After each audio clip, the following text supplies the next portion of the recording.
colleagues from across the region, and everyone spoke in one voice when it comes to cybersecurity and disinformation. I think everyone is agreeing that these are two major issues that are facing our region. So we will start the afternoon session with tackling disinformation, with a panel who are working on this issue for quite some time now, and with people I have come to call friends because of our cooperation for quite some time now. So it will be moderated by Fitim Goshi from Zbunker, a journalist himself, who also with Zbunker are working on a anti-disinformation campaign, and this panel is supported by this hub and the Ministry of Foreign Affairs of Netherlands. So, Fitim, maybe you can start walking, and then we have Ana Maria Ivkovic, an amazing journalist from the north, Dren Gurguri from University of Pristina, and Tiana Svjetichanin. Thank you. Under our name. Yes. So this will be a very good panel. Now I leave you in good hands of Fitim, and perhaps with less disinformation. Thank you, Dani. Hello, everyone. It's my pleasure to moderate this panel discussion on a topic that we are covering for more than 2 years now. And as Dani said, so we are a part of Western Balkans Anti-Disinformation Hub, with 5 other states from Western Balkans, which is led by Metamorphosis Foundation, North Macedonia. And during this time, we had the chance to identify, to monitor, and to, let's say, to find the patterns of disinformation that are circulating in our region, especially in Kosovo, because as we have seen raising the tension, so disinformation is one of the, let's say, most pressing things now, which we are dealing now. So we will focus on a crucial challenge. As I said, as we know, fake news and misleading information are being used to confuse the public, deepen ethnic tensions, shape opinions, and weaken our democracies. So, during this discussion, we will look at how disinformation is affecting the Western Balkans and discuss the ways we can fight against it. So, I am very excited to guide this discussion with a great group of experts. So I will start with you, Dren, first. Besides your work at the Faculty of Journalism, you have conducted extensive research on disinformation, so with a specific focus on its role in the Western Balkans and Kosovo. So you have addressed the dissemination of false narratives such as Russian, Serbian, and China disinformation. So what are the most common disinformation narratives in Kosovo, and who are the main actors behind them?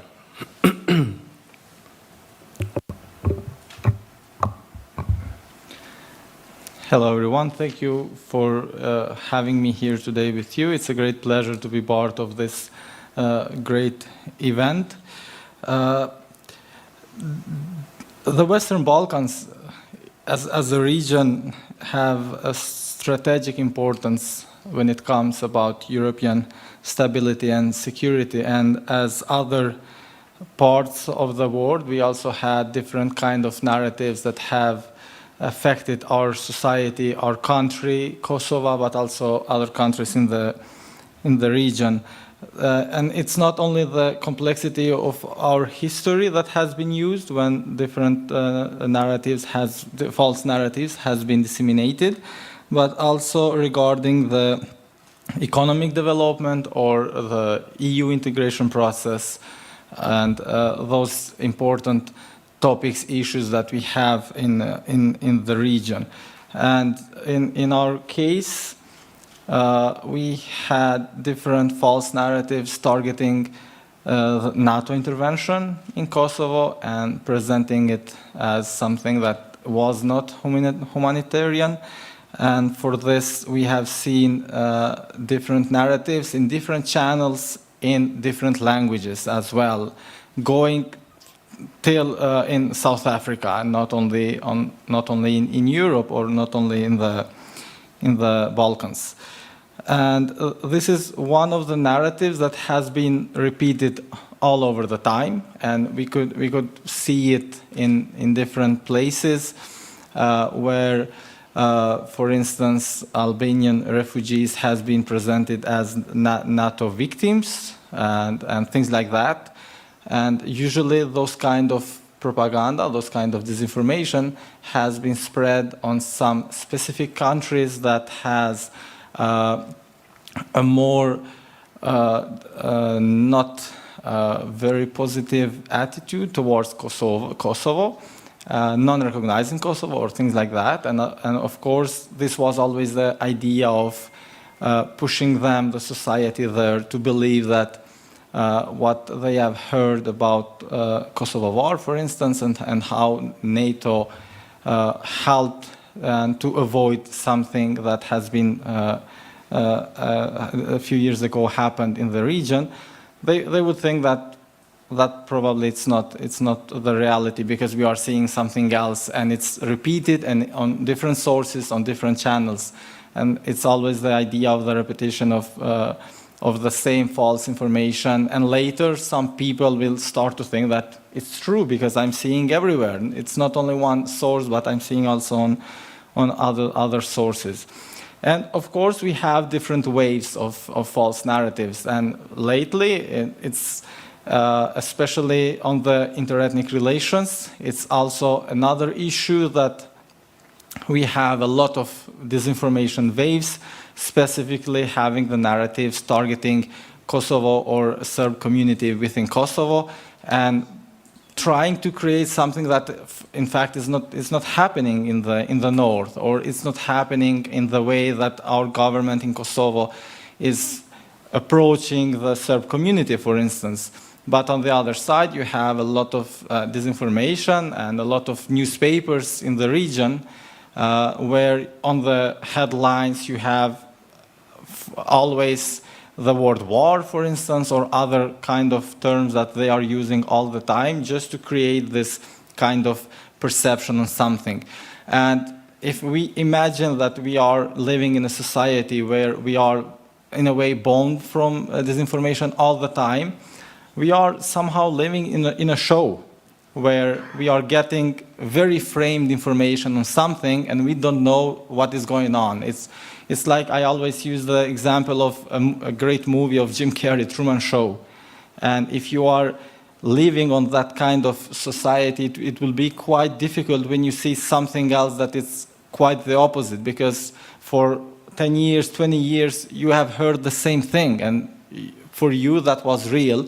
In fact, it's not. And it's not easy then. We have to find a way how to react against this kind of disinformation that has been for years there.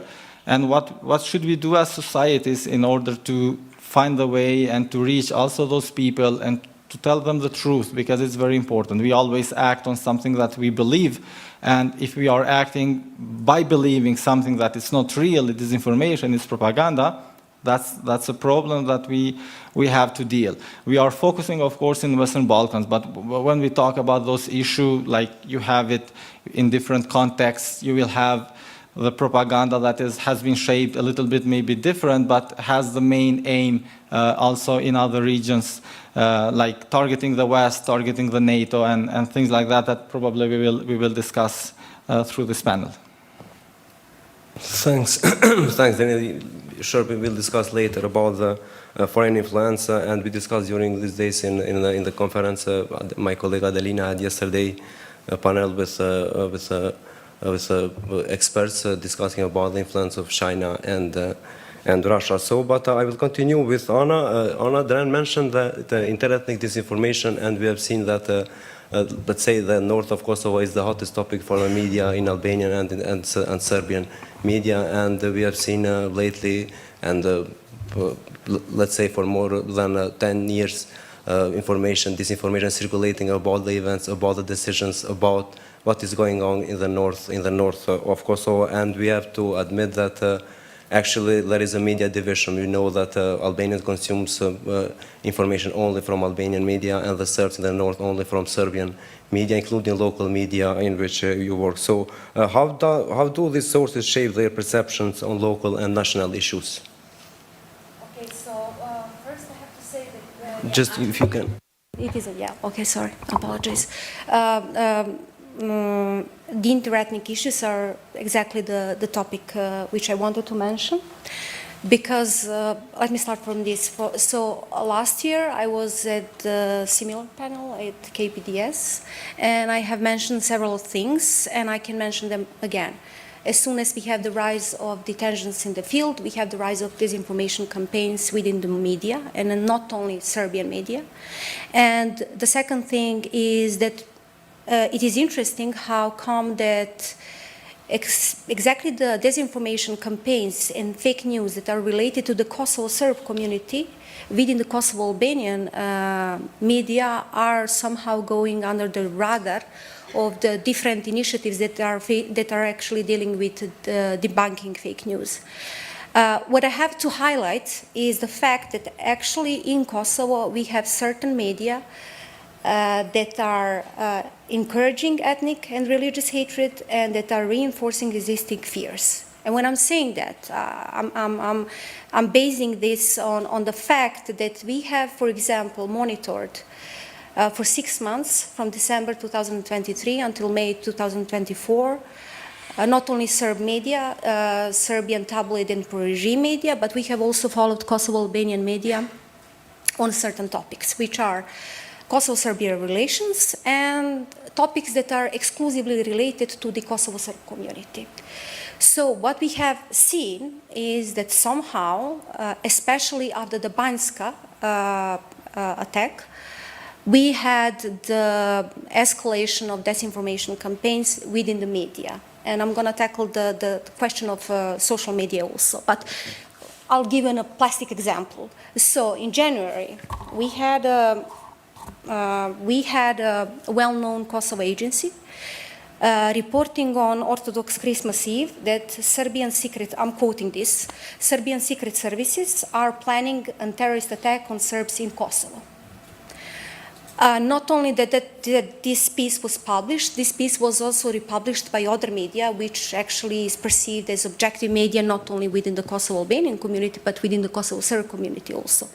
On top of that, we had the so-called security expert from one of the Twitter accounts who actually stated that the Serbian Patriarch is actually spiritually preparing the whole event in Peja, where he actually met with the mayor of Peja, and actually that was a completely opposite picture to those pieces that we have, that there is some kind of planned terrorist attack against Serbs. In February, we had also a widely followed news portal reporting on Albanian in Kosovo. They reported on the event that it is, I'm quoting this again, it is suspected that Serbian forces entered the territory of Kosovo and that citizens say that they pointed a gun at them. That was denied by KFOR for the very first time completely explicitly, like explaining that that's something that did not happen, that the picture that was published by that portal was something not portraying the real thing happening. And, for example, at March, we had a video of Milan Radojcic from Raška from 2021, republished as a current event. So what was interesting, that we had a Twitter account republishing that exact video from 2021, and then we had one of the MPs in Kosovo stating that this is a threat to Kosovo, and some of the media republishing that statement. So what I'm saying is that there is a certain narrative within some of the Kosovo Albanian media, and that narrative is actually following the narrative of the politicians, that there is another attack prepared and so on. And what is really dangerous, and why I'm mentioning this, is the fact that we have the Kosovo Albanian media, certain media, not all of them, are actually spreading fake news about the minority community towards the majority community. which I think, and probably everyone will actually agree on that, that that is a highly dangerous situation, especially after things that happened in Banjska. And also I have to tackle the issue of social media. While on the one hand, we have the Twitter accounts used by the I'm not sure even who is behind those Twitter accounts, but they are spreading disinformation campaigns in Albanian. On the other hand, we have Telegram channels which are widely followed by the Kosovo Serb community. So what is interesting that both of them are actually spreading disinformation campaigns, but the Twitter accounts are actually spreading disinformation campaigns against certain people, like certain activists, some of the colleagues that are sitting here in front of me, participating in smear campaigns against them. And those people are those who are actually criticizing the Kosovo government. On the other hand, when it comes to the Telegram channels that are widely followed by the Kosovo Serb community, the fact is that actually they are having campaigns against those who are participating in the Kosovo government as Kosovo Serbs. So what I can say, besides that we have to follow the media, we have to actually focus on social media also when we are talking about debunking fake news and disinformation campaigns. And I think especially after the Banjska attack, it is clear that the situation within the media and social media sphere is escalating. So I haven't tackled the issue of Serbian pro-regime in tabloid media. I'm not saying that there is nothing happening. We are all aware what is happening there. But I think that I had to mention the fact that we are having disinformation campaigns against the Kosovo Serbs in Kosovo Albanian media, which is highly, highly dangerous for my community, I have to say. Thank you, Anna. We'll discuss later about the steps that we can take to overcome this kind of narratives and and disinformation campaigns, which are, as I said, because of the importance of the north of Kosovo, we have seen many news disinformation when it comes in Albanian and Serbian media. I will continue with Tijana from Zashtane, as we know, plays a significant role in combating disinformation in Bosnia and Herzegovina. So you are part of two major fact-checking platforms, Istonomir, established in 2010, which monitors the statement of public officials and tracks political promises, and Rast, which focuses on media fact-checking, debunking disinformation, and analyzing media content. If you can tell us first, which are the current challenges for fact-checking media content in Bosnia and Herzegovina? Well, the biggest challenge, I would say, is the issues that the media scene itself has. So there are two major corrupting influences, I would say, on the media integrity and information integrity in Bosnia, but not only in Bosnia. It's a small market. It's a market that has a lot of outlets and very little paying power, I would say. So the competition for attention is high, and the competition for viewers or readers has basically turned into what's called today, like, competition for your eyeballs, for your attention online. And that's where you have these like models of new models of advertising and attention getting that has been basically set up by two major platforms, that's Google and Facebook. You create clickable content on Facebook, you monetize it on your website via Google AdSense. That's the model this is already a little bit of outdated model, but that's the model that has been main model for revenue for the media in the past 10 years. And this has produced this tendency to create anything that's clickable, that can be true, can be false, doesn't matter to a lot of them, that can be sensationalist, that can be completely made up, it doesn't matter. The click is the master, not the content. That's one major issue with the media scene. Another one, of course, is the political influence. And it really isn't the same everywhere. Like if we talk about Bosnia, you can see that what creates disinformation in Republika Srpska, for example, is to a much larger degree the political influence and the media capture that has already, I think, almost 100% happened in that entity, while in the Federation, which is much more decentralized, you have competing political influences and more tendency towards this like commercial motivation to create false or inaccurate or manipulative content. So it's very complex, as everything in Bosnia always is. But the challenge is that when we started doing media fact checking in 2017, as you said. So from our perspective, when we started Istinomir in 2010, that was focused on political statements of political actors and the promises given by political parties, the media loved us because we were producing media-friendly material, so to speak. We would go and check if something is true or false. We would give them statistics about how much of the pre-election promises they accomplished to fulfill or not. When we started doing fact-checking of the content produced by media, we came under attack from the media themselves, even more viciously than we were ever attacked by politicians. And I have to say, even more viciously than I could have ever imagined that was going to happen. I did not expect that at all. Because someone that valued your opinion and called you as an expert yesterday now questions your right, which was particularly absurd because we would have like questioning the right of someone to do fact-checking of the media. So basically questioning your right to free speech under the guise of protecting free speech.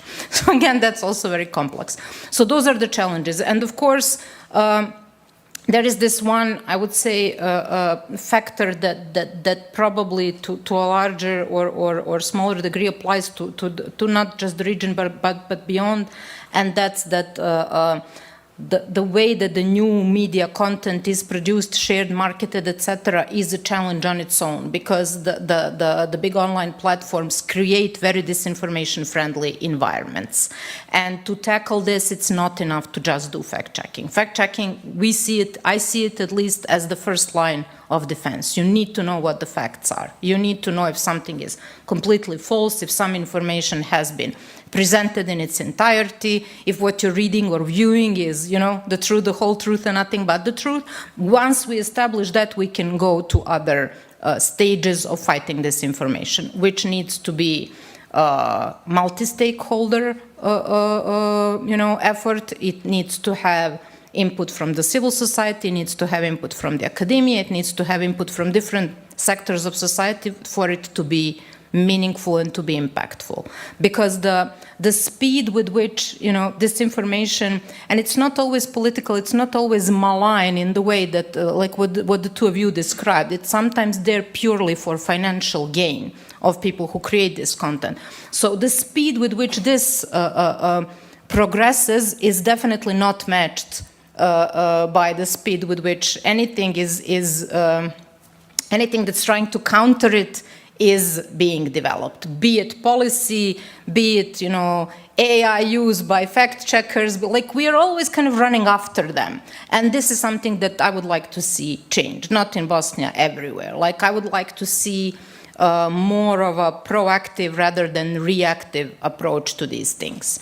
I think there are some good tracks being set by the EU legislation that is trying to, in my view, bring the rule of law to the online world in a way similar to what we have or try to have in the offline world. That is Digital Services Act, Digital Markets Act, the Code of Practice Against Disinformation, which is not a regulatory act, but it's a pledge of online platforms to be better, in this sense. So this is something that I think could be the right way to try to, improve the conditions rather than constantly react to what anyone from scammers to political propagandists come up with as a way to, either lure you into something that is going to literally rip you off your, financial or personal data or anything, or to trick you into thinking that you're always on the verge of war, or to trick you into voting based on something that doesn't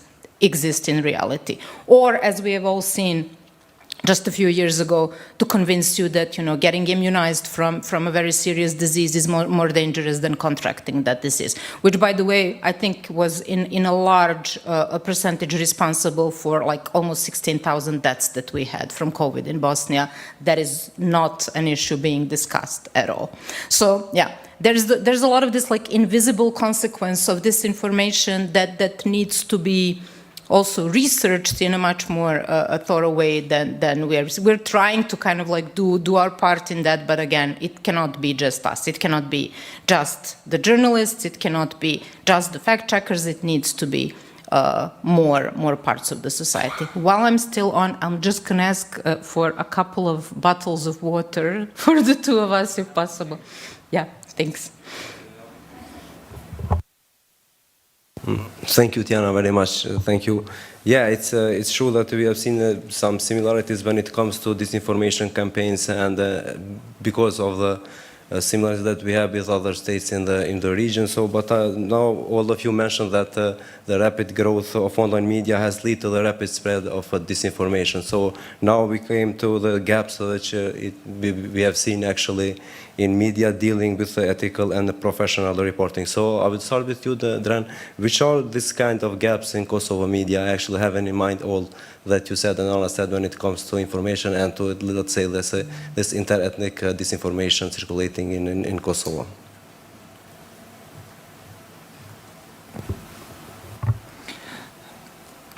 Thank you, Vitim.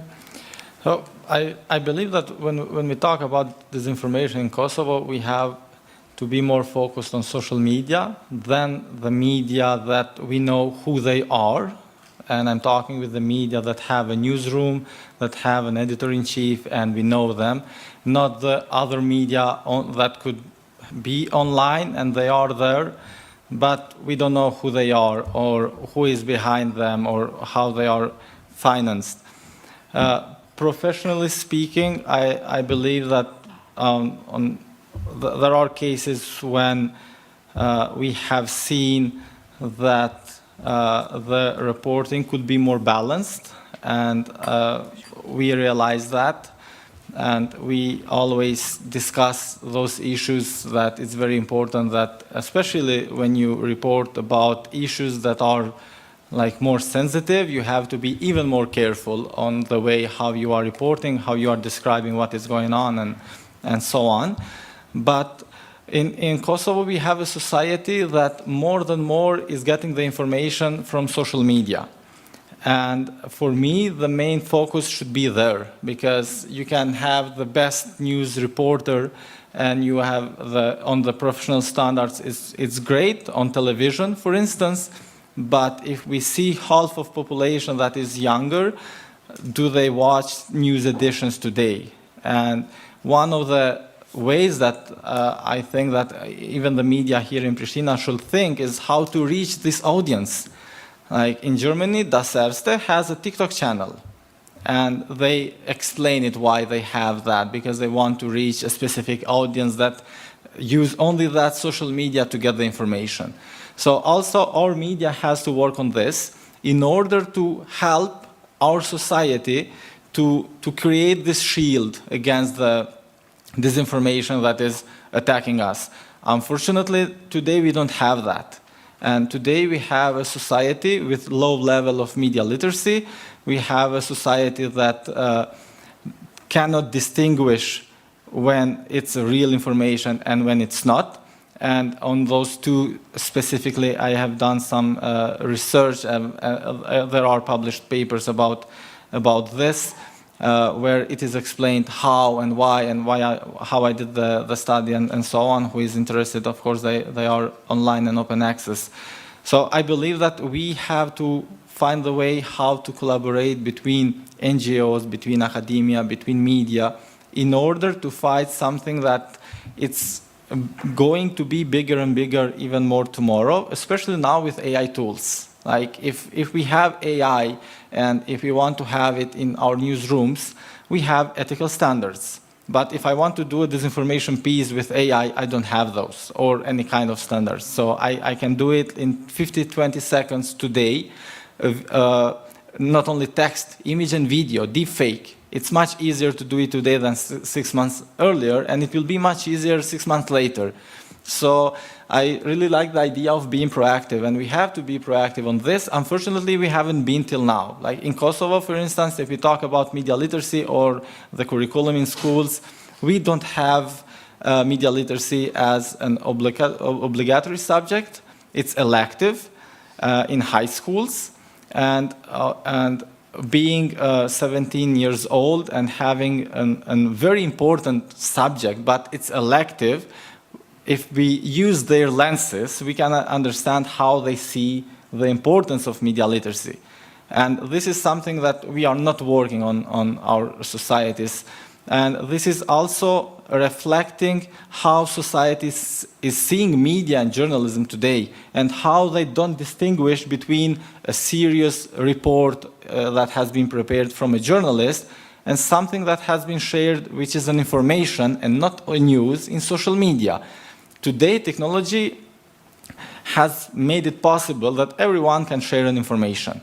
But our societies has to know that if we are not feeling well, we visit a doctor. If we want to get well informed, we get the information from journalists. And if we start having this in our mind, we will have a better situation because our information-seeking habits will be much better than we have it today. And then if we have a media that is not going through the professional standards, again, we will have the critical judgment, and we are not going to get the information from there. So if we find the way how to do this in our societies, and I believe it's the same in the whole region, those issues, then for sure we will be better when we talk about those issues that are more sensitive, specifically the Kosovo Serb community, for instance, in Kosovo, and internal issues in Bosnia. Can I comment? Yes. You said something that it kind of like triggers me a little bit. You said like when we are unwell, we visit a doctor. Actually, people do this less and less because they are misinformed. When they feel unwell, they go to these anonymous websites that are kind of something in between of what you described as the media and as social media. There's like a whole business, especially in Bosnia, where like employment is low, and a lot of young people, especially young men, realize like, oh, this is a good way to make money. So what you do is you create this like parallel universe where medicine is evil, doctors are out there to kill you. The pharmaceutical industry is called big pharma. That's something that's kind of borrowed from the Western, discourse of disinformation. And if you want to get well, you're going to go to gurus, to shamans, to whatever, like life coaches, etc., etc. So there's like whole range of industries creating disinformation, including health misinformation, that are telling you, do not go to the doctor, come to us, we're going to make you better. And in the same way, it's the same with information. Do not trust the mainstream media. They're lying to you. Come to us. We're the only ones telling you the truth. Actually, we're doing this research like regionally now. This phrase, this parole, I don't know how to say this in English, slogan is like Sputnik has a similar one. We report about the things that the other ones are silent about, something like that. We're the only ones telling you the truth. And that's something that's used by conspiracy theorists on the full spectrum, from political ones to the commercial ones, exactly to do this thing, like to dismantle trust in anything that's an established, fact-based, anything, media industry, health industry. So that's the thing that's being kind of, ripped apart. And to add a bit more of gloom to this, to a point, some of this kind of latches on a criticism that is justified. Because we do have problems with health system, we do have problems with the media, we do have these problems that are very easily exploited by these bad actors. So the situation is really, really, really tough to handle. Like when you say bring media literacy in schools, I agree. And then I think of the school curricula in Bosnia, which is like horrible, and like, what's that going to look like? What is it going to look like when a highly politicized education system creates media literacy curricula? I'm slightly afraid of that possibility. Yeah. Yes. So when we talk about the misinformation, disinformation, fake news, and what about Tiana and Dren talked about, so I'm always having a conflict with colleagues of mine from my community because they're saying we don't need the debunking initiatives. Just give the money to the objective media and that's it. I'm partially agreeing with that. What I think, what is crucial, that we do have the debunking initiatives, that we do support professional and objective media, but at the same time, we have to deal also with social media and media itself, which are spreading fake news. So what we have seen, for example, for those 6 months that we have dealt with fake news, I mean, it's not easy that you come up and say publicly, this portal or that portal published that. It's not an easy thing. And we had some of the reactions towards us. And we also had the reactions towards us, I mean, it was actually, I can't remember the exact word in English. We received, yes, threatening messages because we debunked a misinformation campaign from one of the Telegram channels. They published a whole a series of messages of alleged event in North Kosovo about explosions, almost a small war in north of Kosovo. And everything was happening at late night. Early in the morning, we had the news that we published and received the messages immediately. So what I'm saying, we do have to have debunking initiatives. This is my stance. We have to have debunking initiatives which are dealing with both media and social media. And we do have to have professional media to be present on social media, especially in Telegram channels and especially in TikTok, because it seems that especially those two types of social media are widely spreading fake news, at least what we have seen while monitoring them. For example, at TikTok, you have several accounts which are publishing videos from all around the world and just glue up a title, this is what is going on in north of Kosovo. And everyone, they have like hundreds of thousands of views. At the same time, this happens in Telegram channels. For example, what they are also doing, very, very, very interesting. They take for example, our content, they cut off our logos and everything, and they publish the news, except, for example, the videos. And people think, okay, this is really happening, so this Telegram channel is actually providing us with real news, with news that other media are not publishing, and they're getting some kind of integrity in that manner. On the other hand, I have to tackle this also, when it comes to Twitter, there is a huge thing going on there. You have networks of users who are spreading misinformation campaigns against people who are criticizing the Kurti government. And I'm again mentioning not only the Kosovo Serbs, but our colleagues from Zbunker, for example. Although some of the info are obviously fake, when you have hundreds of people, hundreds of accounts republishing them, at some moments, that's it. Everyone will believe it. So, yeah, that would be my point. We will discuss later about this, but now we have an issue. Dren had to leave earlier, so I will require for your understanding. And if, Dren, you have some remarks before leaving? I had two things on mind while we were discussing those issues. One of the techniques that I have seen from foreign actors using nowadays, it's called the information laundry. And what they are trying to do is that they create a piece of information which is false, and they disseminate in some channels that are owned from them, hoping that real people and real media will get that. And this is something that I have seen it like also in our online sphere in the region.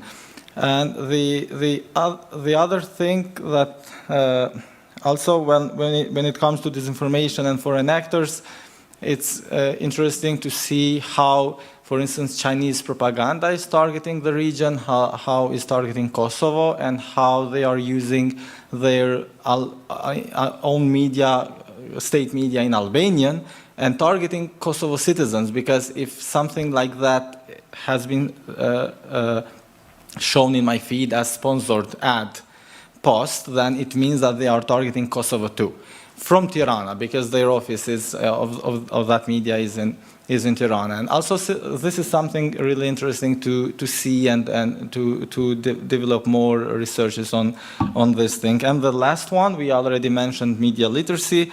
And for instance, in Kosovo, we don't have a national strategy. We don't have any curriculum. Even on those schools that teachers are teaching media literacy, they have created the curriculum. And this is like as good as bad, both sides, because it could be good. On the other side, it depends on the teacher and what he thinks that is the best to teach his students. So besides the integration that I mentioned, the integration of media literacy into school curriculum, we also have to work on community-based workshops, because we have a lot of citizens that are not part of the school today, but they for real need to have media literacy workshops and to realize how it works. And what I see in the near future is AI literacy, because now it's something new that is coming and it's changing everything. The game of disinformation has changed a lot from AI and how AI is evolving. And of course, it's something that we have to discuss a lot and to see what we have to do, because what has been the main risk 2 months ago, it's not anymore. It's something new. And we have to keep on time and to see what is really going on. And also on the side of journalism, it's very important to see how AI could be a tool in newsrooms, and to see some examples. For like now, there are media that have created AI-powered journalists. It's a new role. It's something completely new that we haven't seen never before, and it's coming. And we have to see how we can also adapt in our context in Kosovo and in the region too. I'm very sorry that I have to leave earlier and couldn't be part of the panel till the end, but I have some engagements at the university, so I have to go back there. So thank you very much, and again, a pleasure to be part of the panel. Thank you, Dran, for being part of this panel. So we will continue with, let's say, to the broader context, and I would like to discuss about the regional implication when it comes to disinformation. So as a part of Western Balkans Anti-Disinformation Hub, we have identified many similar cases when it comes to the narrative which are pushed in Kosovo, in Serbia, in Bosnia and Herzegovina.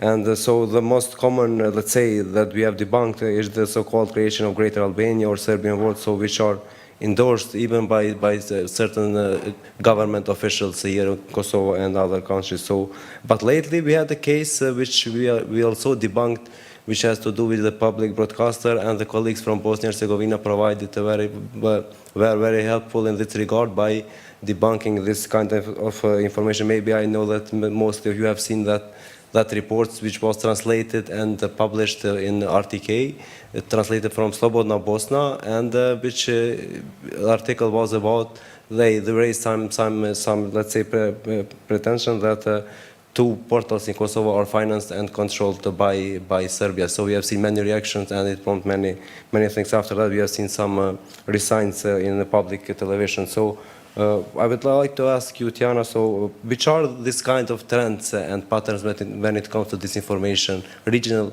disinformation?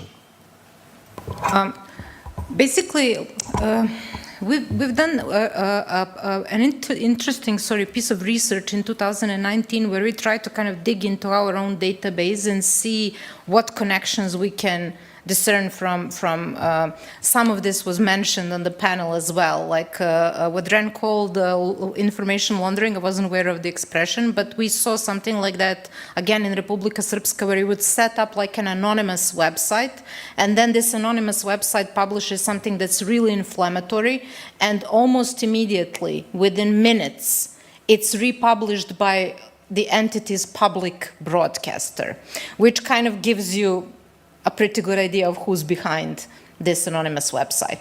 So it's a source. It's a source that you quote. It's not your information. You did not produce it. You protect yourself from possible libel lawsuit if it's like targeting a person, and you're kind of like washing your hands of the content that is clearly, blatantly false. And these patterns of like who republishes what from whom go way beyond that as well. And if we look at it regionally, well, regionally and the Bosnian, Serbian, Croatian, Montenegrin language, which is the language that we fact check in Bosnia and beyond, you can really see that there is this hub that our research has kind of mapped, where Serbian tabloids, always mentioned in these panels, are the major like center, like radiating this information that is always picked up by the media in Republika Srpska that are friendly to the government and basically controlled by it. And these are the political topics that are being spread between, you know, Serbia and Republika Srpska and beyond.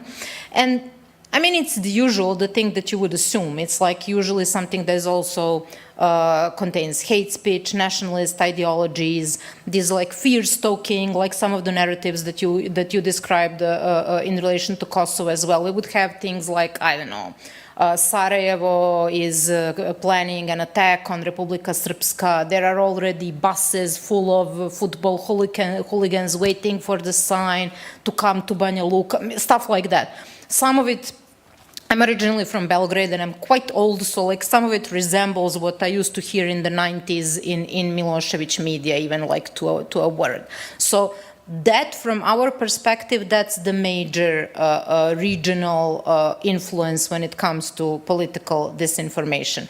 I assume it's different for Albanian language because different centers are, you know, media, political, etc. In play. But for BHS, this is when it comes to politics, that's where most of that stuff comes from. But again, that's not the only type of disinformation that we have. A lot of this commercial disinformation is also very present, and it goes, you know, across borders much more smooth than accurate information does. Like, these are numerous conspiracy theorists, from those with ideological background to those that I already mentioned, that basically just try to monetize different types of nonsense. And then there is this, to come back to the political part, there is this, we calculated, basically, we used an algorithm before it was cool, to calculate like who takes what from whom most frequently, and in the center of this hub that we call it is RTRS, that's the public broadcaster in Republika Srpska, and also Sputnik Serbia, which is, you know, an outlet of Russian state propaganda media publishing in Serbian language, and that's like, it really works like a well-oiled machine. So when we talk about foreign influence, there's this thing that a lot of people will tell you, like, Russia doesn't really need to invest that much because a lot of that work is done very, you know, gallantly from the political/media actors in Republika Srpska and Serbia on their own, because they align with these ideologies and they align with these political goals. So, but for Bosnia, that's something that I also like to say, like, regional influences are also significant foreign influences. Like, a lot of political disinformation comes from Serbia. A lot of, like, I don't know, anti-vaccination disinformation comes from Serbia and Croatia. So we have these, like, not competing, but overlapping influences when it comes to who spreads disinformation and who is being targeted with this disinformation. And media integrity is something that is so important, and that's why I say, like, one of the biggest challenges is, like, how do you get a media scene that is credible and that it can be trusted, because it has been corroded from inside because of these, like, models of incentives created by online platforms that turned a lot of media into nothing but basically marketing businesses, and also because of political capture that basically, well, I mean, all of our countries are kind of vulnerable to in a higher or lower degree. Yeah, that's not a very simple answer, but that's how it is. Yeah, things are not very simple generally in the Balkans, so I will continue with you on. We all mentioned that this info is a joint effort by all the stakeholders. So what we have seen is during our work. So there is not, you need sometimes to find a way how to debunk or how to fact check an information. So one of the main sources are the institutions. So you have to ask them.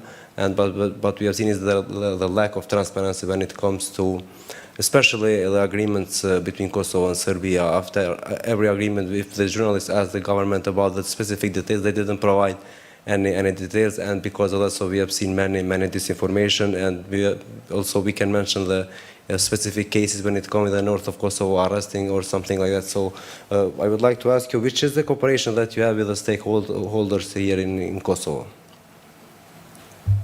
Okay, just let me get back to the things that Tjera mentioned, because I do have to mention it. I didn't tackle it actually. So as I said, we followed also the Serbian tabloid and pro-regime media, and what is really obvious that we have like two crucial points when it comes to the disinformation campaigns. And the first one is that the Prime Minister Kurtis has been portrayed as the biggest evil for the Kosovo Serbs and for their living in Kosovo. And the second thing is that actually the President of Serbia is the only possible savior for the Kosovo Serbs, and the only person who is willing to really say anything to anyone, including the Kosovo government, Mr. Kurti, or the West. So I had to mention those two things. In terms of the institutions and getting the info, I would say that especially when we have some kind of tensions in Kosovo, in north of Kosovo, for us it was a struggle to get info from the institutions, the Kosovo institutions. One of the struggle was that we didn't get the answer at all, for example. The second one is the language barrier. For example, we did receive an answer, but the answer is in Albanian, and then you have to check with the translator, and then you're waiting for the translation, and that's it. The fake news has already been spread, and now you're behind it. But another thing which is really important is that what we have learned, that even when we receive an answer from the institutions, we do have to be cautious about it. One of the examples is the Bistrica shooting. The first statement, official statement from the Kosovo police was that the shooting did not happen. And in the second statement, they practically denied themselves. They said it happened, they will deal with the issue, etc. So it is really exhausting dealing with those kind of things, especially in the terms of tensions, because everyone at that moment, everything is like firing up, especially in social media. And we are in the position of trying to get the truth, but sometimes it's almost impossible for us. And of course, what is also not helping us is the fact that the way the Serbian politicians are actually talking to the public, because, for example, just yesterday we had that statement from the President of Serbia. He said they will attack and close the schools, and I was thinking, what should I do? Because if I publish it and I'm saying allegedly or something like that, it doesn't matter for the public. They will recognize the information as they will close the schools. At the same time, we had Mr. Sveclja who was talking that they have some kind of communication with the healthcare institutions. But then the people from the healthcare institutions said they're not communicating with them. So what I'm saying, nothing is really helping us, especially not the politicians. And it is truly sad that I think that the peace that we have right now in Kosovo was preserved by the ordinary people, by the citizens. and not by the politicians. But because if we look at the politicians and their way of talking to the public, we are in a war. So, I mean, I don't know what to add to that. it's yeah. If you have further questions, maybe that wasn't an answer, but yeah, I'm just trying to explain that it is really hard for us to get to the truth in the moment when nobody really cares about the truth. That's the point. The point is that the both sides, when I'm saying both sides, both Belgrade and Pristina, they're completely fine with this. They are getting their political points within their electoral bodies, and that's it. So you think there is intention behind this kind of narratives which came from I'm sure officials about from that. Serbia and from Kosovo, and you have seen concerns expressed by international community when it comes to some decisions which are implemented in the north by Kosovo. I am sure about that. Sometimes behind those disinformation campaigns are nothing but the clicks, sometimes. But in certain fake news that we have tackled, it is clear that there is a political line behind it. So it is clear, for example, for the Serbian tabloids that they are tackling the fact that people are afraid in north of Kosovo, and they are completely they are aware of it, and I'm sure that the editor, the main person behind it, is aware of it and is misusing that. At the same time, I think that some of the Kosovo Albanian media actually are aware that, of course, people are afraid of eventual new conflicts. That is a normal thing. We have like 25 years after the conflict. It's not like a big time frame. And after the Banjska, we have somehow seen that everything is possible. And I think that actually in certain media, we also, in Kosovo Albanian media, we also see that political line, because somebody is aware that people are afraid and that they have the fears and they are misusing it. Thank you, Anna.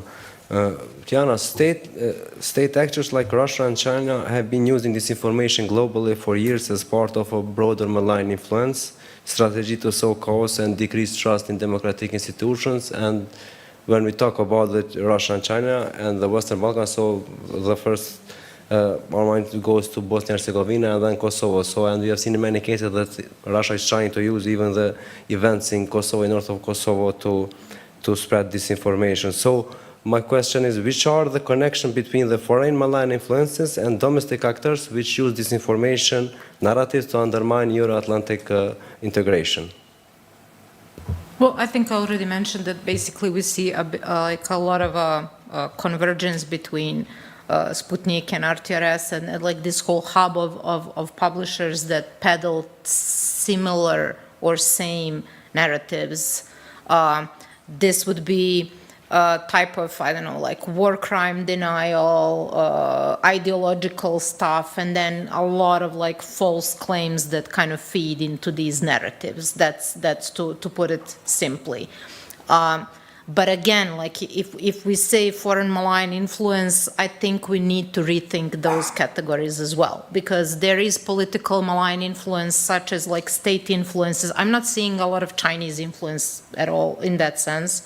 I'm seeing a lot of Russian influence in that sense, but again, a lot of it is organically coming from inside, because people are already, how to say, I would say indoctrinated into like anti-Western and pro-Russian viewpoints and ideologies, and they produce it willingly and happily themselves. You really do not need a lot of effort into that. Like Sputnik is even like, I don't think they even needed to do that, like to be able to create these narratives, because they are already here.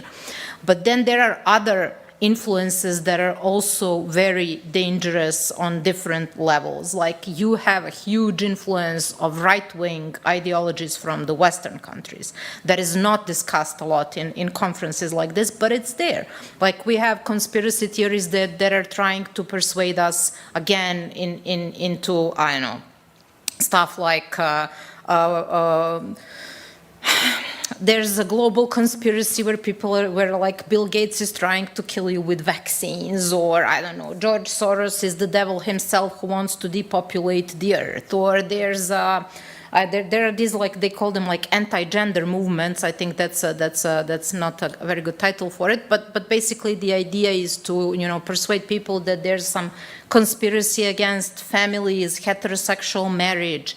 We have horrible racist theories about great replacement, where people are being persuaded that they're like there's a huge global conspiracy to wipe out the European/white race, etc., etc. These are terrible, dangerous, radicalizing narratives that are not coming from part of it is coming from Moscow, because it's like, you know, it's convenient. But roots of a lot of these are actually in like countercultures that has, like, you know, risen in the US in the 60s and 70s. And it's very complex. It comes from both left-wing and right-wing, but now it's usually the right-wing pundits and media that are in the West that are kind of radiating these narratives. And this is very profitable, again. So if you translate this, and it's made much easier with automatic translations, if you translate this and publish this on your YouTube channel or your TikTok channel or whatever, you're going to get tons of clicks and shares and comments, etc. And that's how this is being spread. And that's how measles are being spread again in these areas, because people believe these stories rather than their doctors. But then I want to go back again to something that I cannot stress enough, what you described, for example. If you cannot get trustworthy information from your government, if you cannot get trustworthy information from your institutions, whichever, educational, health institutions, social security, whomever, if these are plagued by corruption, by nepotism, by, you know, political instrumentalization, you don't have an anchor for trust in the society anywhere. And it's really dangerous, because if people don't know, if you weigh like information coming from the government that turns out to be false, and information coming from the media that turns out to be false, where do you go for information? Here they go to the social media. You go to the social media, and there you're like captured in another web of these like scammers, conspiracy theorists, etc. It's really, really difficult. The problem is so complex. It's way more complex than, you know, we have this like malign state, which I completely agree with. Yeah, we do have like malign narratives of disinformation coming from Russia, especially since they launched an invasion on Ukraine. But if it was only that, it would really be easy to you know, tackle. It's not. It's layered, and it's really complex, especially in places like Kosovo, which is like a frozen conflict zone. And if you have a frozen conflict zone or an open conflict zone, it's really hard to get the facts. If you have like an ongoing battle field like you have in Gaza, like you have in Ukraine, it's sometimes impossible to get the facts. And you're always going to have like different types of vultures circling around those conflicts and producing disinformation. And again, fact-checking, to the extent that it's possible, because it's sometimes not even possible, is the first line of defense against all of these. And we are, as you mentioned as well, like we publish something about that someone else, you know, claimed that was false, then we get threatened and harassed and attacked. And I really did not think when we started this, like, that fact-checking is going to be such a, like, you know, high-stakes, stressful job that requires dealing with harassment. But now, for example, for the International Fact-Checking Network, dealing with harassment has been one of our focuses in the past couple of years, because not just us, but most of us who do fact-checking, like, people are leaving the field because they can't handle it anymore. It's become really, really, you know, stressful and bad for your mental health, because you will become like a target of a campaign like that. Like, I would be like, I don't know, I was targeted by QAnon nonsense that I'm keeping some children hidden in some basement, like whatever, extracting what they call adrenochrome from their veins, because that was the narrative at the time. It's some of it like sounds like really like fever dreams, you know, but they believe these stories. And in the US, we've seen people resort to actual violence because they believe these stories. And these are the processes that are kind of creeping in here as well, especially during the pandemic, where people were locked inside and completely, like, you know, lost their minds. They started believing more and more of these stories. So, yeah, the influences are multifold. They come from different places, different motives, and produce different, outcomes. But they are all quite concerning, especially in places that are as vulnerable as, our own around here. Thank you, Diana. If you don't have, do you want For to add example, something? yeah, just to the things of the threats. For example, when we debunked fake news around some of the issues regarding the Kosovo, we received threats that we are pro-Russian and pro-Serbian. As soon as we debunked something regarding Serbia, they said you are, I don't remember the izdajnici, traitors. And then another message was there are some evidence for this, but not providing them. So, it becomes sometimes it's really exhausting because you start to think, at the end of the day, although you debunk the fake news, they would say, that's not the truth. The truth is actually that's actually fake. So. It is really hard, and that's the reason why I said we do need to have some kind of virtual space that is debunking fake news. For example, when in regard of the north of Kosovo, that is debunking fake news from both Kosovo Albanian and Serbian media, and that people know, okay, this is the place where I can see additional info and check what is going on. And that's the reason why I'm saying just supporting the objective media is one thing, but the other is like really supporting debunking initiatives and their presence not only virtually on a website, but also at social media. I think that's also something that really, for example, helped us to get to a bigger and wider audience. Thank you, Anna. Now I will open the floor for the audience if you have any comment or question for the panelists. Milica?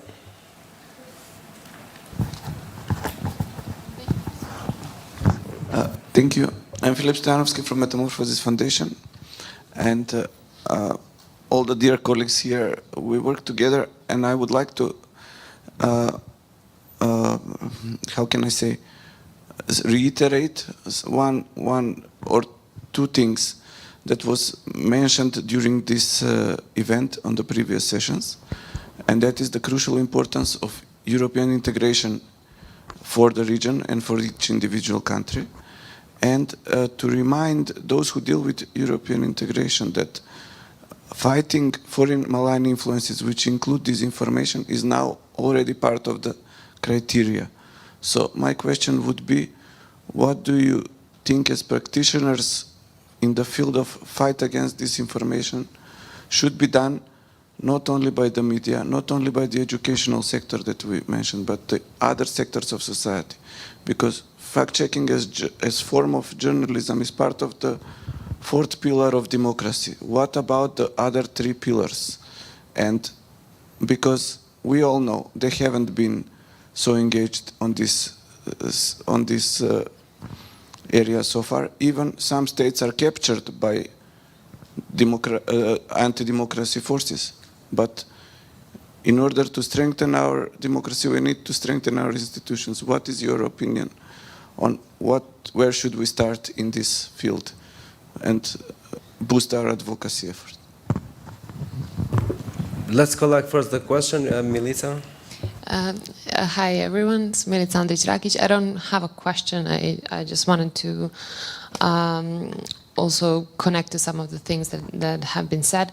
I think there's maybe even too much of a emphasis on foreign malign influences and not enough when it comes to the quality of information out there, and not enough self-reflection about the capacities of the media, which are really fading. In Kosovo, there is a lot of talk about how it's one of the youngest populations in in Europe, because since the last census, it's no longer the youngest. And the Association of Journalists in Kosovo has like 80% of people who are members and who are younger than 30. There are research among female journalists in Kosovo, over 200 of them. And again, more than 80% are younger than 35. That does sound nice, but essentially tells you that inexperienced people are working in the media. And especially in Kosovo, the media are themselves very fragile because they are producing low quality information. And that's not necessarily, that's not at all a disinformation campaign, but when you produce continually low quality information, that means that your audience gets less and less literal in terms of media literacy.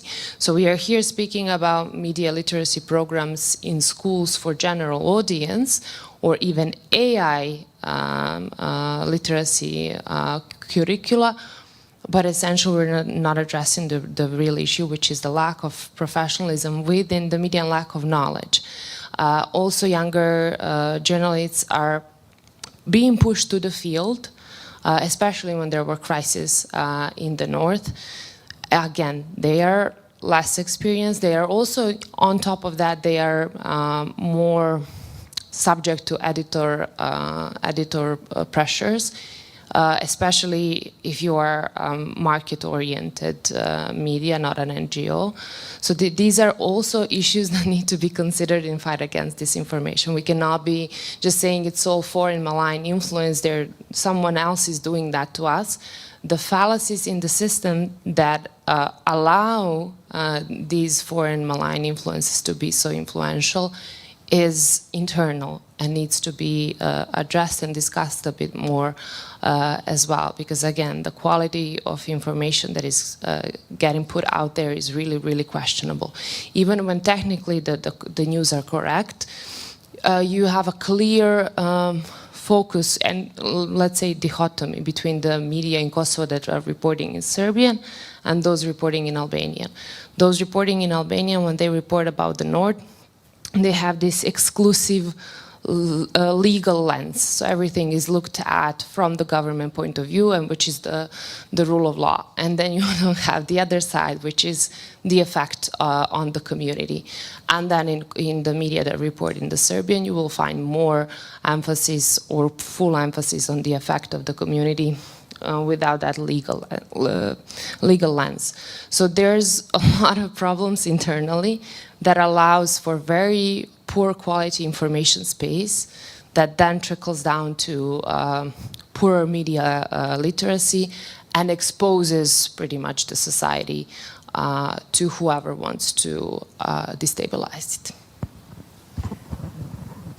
Milica stole my comment, but so I agree with everything that she said, but I just wanted to add one of the issues again is that we are not, in Kosovo, we especially do not have trained media, and we don't have mixed media newsrooms, so everything is divided. So if there could be more cooperation like there is between Spunker and Alternativa and other organizations, so that people understand issues from different directions and from different points of view. But also, the biggest, to me, and this is probably a very controversial comment, disinformation right now in Kosovo is coming from many political and government figures. And as someone who reports on it, I cannot get, I agree completely with Anna, we either don't get a response, or if you get a response, it's only in Albanian or in its particular way. And I can always tell when a media just simply reports exactly what the government says, and the government uses particular language which makes it very clear that it is talking about things in a certain kind of way, and there is no questioning of that language. So it's not only just media literacy, it's a literacy of the journalist to understand how to question the government, how to question sources. But this is not only Kosovo-based at all, it's also foreigners not like me, but foreigners who are also taking a particular point of view and are spreading things online. The person who called me very baldly a Serbian agent who is being paid by Vucic, which, if that's the case, please Vucic hurry up with the money, he was actually an Italian woman who claimed that she was a Balkan expert, or that she claims she's a Balkan expert. So there are people online who are taking sides in the situation for clicks, for attention, for whatever the situation is that their motivation is. And so yes, we need to do something on the social media side, that's for sure. But we also need to do something in real life as well, which is promoting more community-based reconciliation. We used to have those things in Kosovo. We don't really have those anymore. So it's a society as well as the media. So the media reflects society. If I may, one last comment. Yes, my name is Iliriana Gjone. Originally, I'm an Albanian from Montenegro, but I am based in Brussels, where I work as a political analyst focusing on EU enlargement and the Western Balkans at Carnegie Endowment for International Peace. I just arrived here from Skopje, where we were on a study trip.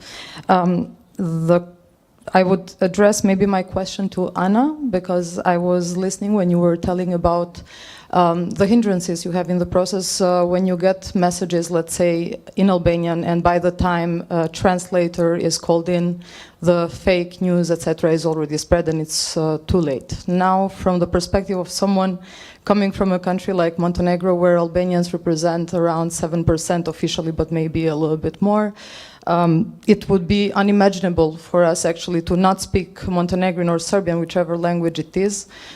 If we would wait just for the state to tackle our issues, it always takes a little bit of time. So in that sense, what are you doing? Is there initiatives to learn and speak Albanian language actually in the north? I know the context is... I actually understand almost completely Albanian.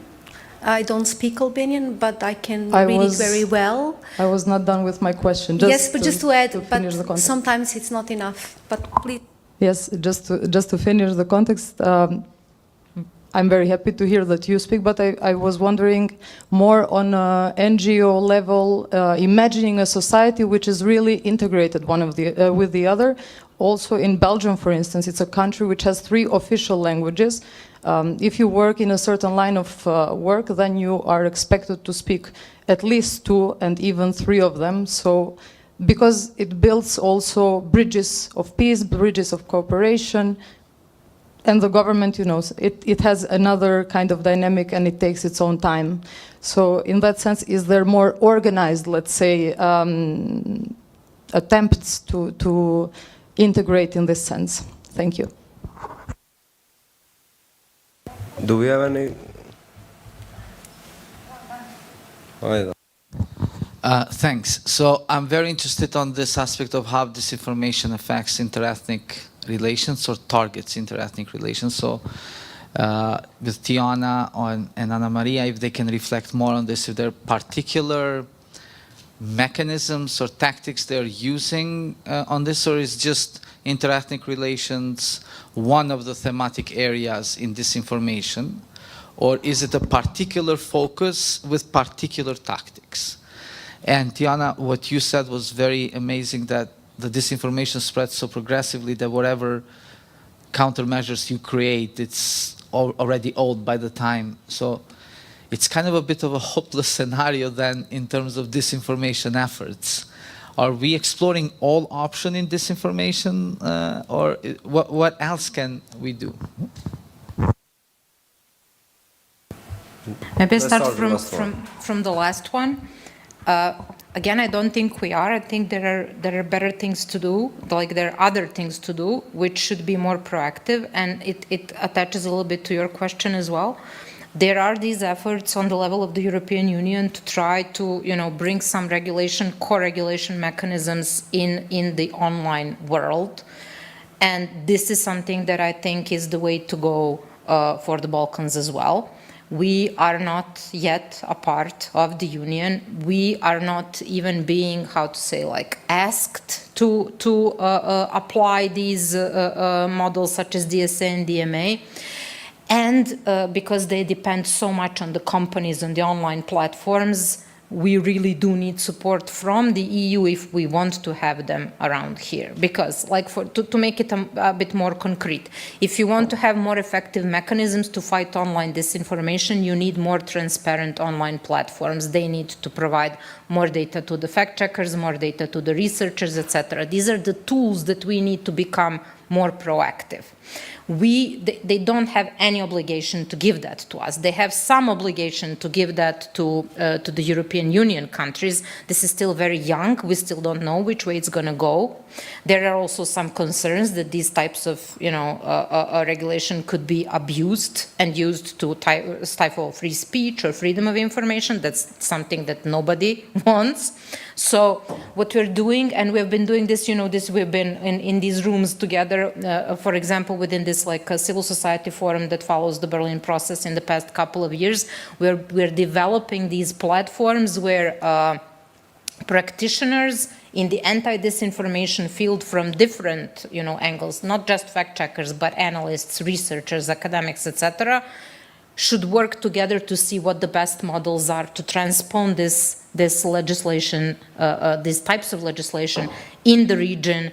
And as someone also mentioned in another panel today, we really think the best way to go is for the whole region to go at the same pace, and that is kept strongly within the multi-stakeholder sphere, because of all of these processes that we mentioned, and because we have governments that more or less show tendencies to, capture the media and turn them into their political propaganda machines. So yes, there are better ways. They're complicated and hard, but we cannot give them up, because if we give them up, all we're going to have out there is going to be like wild west. That's going to get worse with AI, and it's going to get worse with political tensions that are growing from basically everywhere at the moment. So I think that, Philip, that also kind of speaks to the, I think at least the way that I understood it speaks to your question as well.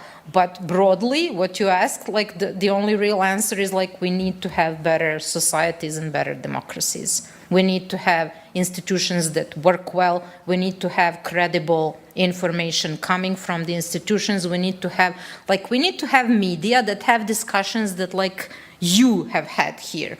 What the four of you have said now, that's the type of stuff that I would like to hear from the media. Not what's the SEO optimization that you get shown on Google, shown, that's not the word, whatever, you know what I mean. That you are presented in Google search results if you find the most clickable words. Because sadly, that's what a big part of the commercial media scene has turned into, that and nothing else. So that needs to change. A lot of these things need to change to be able to produce credible media, credible information environment. That's when we have, real change that's not only reactive and responsive. But that's a very idealistic scene that I'm describing, and it's not going to happen anytime soon. So there's still a lot of effort, to be put into all of this. And again, I want to draw just really quickly into things that have been said on previous panels. If you have support from the EU, which, as Katarina said, is one of our only hopes, if you have support for the stabilocracy, if you have support for the actors who are actually creating these problems, because that's that's coming from a political pragmatism, we're not going to progress with these things either. And that really needs to be said often and loud, I say. And again, to Milica's question, I think that I tried at least to pinpoint that the media have issues on their own, that it's not just big bad Russian bear is coming to compromise our information environment. Because again, if this was our only problem, I would be super happy, but it's not. The media itself and how media itself is struggling, those who really are journalists are struggling to do journalism is one of the big problems that we have with information environment. In terms of that, Milica didn't mention it, but it was just something that reminded me that I didn't mention. For example, the Kosovo Serb media are mostly, I'm not talking about the two media that are funded by the Serbian government, but the rest of the media are funded only by the international donors. So we are practically, completely, we are relying on those funds. We are sitting down, writing proposals, writing reports for the proposals, and at the same time doing the journalism. And trust me, every single, so let me tell you, for example, we have Kosovo, Kontakt Plus, Alternativna Radio, Kim, Radio Goraždevac. All of those media are practically having like 5 people, and that's it, who are dealing with all of those things. At the same time, going to the field. At the same time, having live sessions from the field, dealing with fake news, etc. So it is really a struggle for us. The question about the EU, I think, Tiana, you mentioned it completely. I would have completely the same comment, but I do have to add that we also have to think about that the media should be held accountable for the things that they are doing. But on the other hand, there is a struggle. Like maybe that's something that we tackle then in the sphere of freedom of speech, you know. So there is a fine line between those two things, like how media should be held accountable for the fake news and at the same time not to tackling the sphere of freedom of speech. So I would just let that open. Dani, regarding your question, I'm not sure what you have asked. Please, if you can.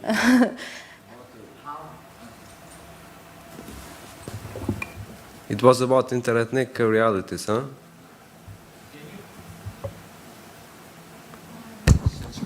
Yeah. So you talked about how disinformation affects, but I would also add maybe misinformation. People who know information is not right, but they disseminate it for the purpose of harm. But how this affects interethnic relations, we talked about it targets sometimes. So are there specific tactics in this area, for instance? Recently, I heard Telegram, for instance, is channels, especially, for instance, in the north, are being increasingly used to spread some. So what tactics and what is the, in a way, goal or approach in how disinformation is affecting interethnic relations? Well, for example, when it comes to the Telegram channels, one of the tactics is spreading the disinformation that the special Kosovo police forces are coming to the north for some kind of operation.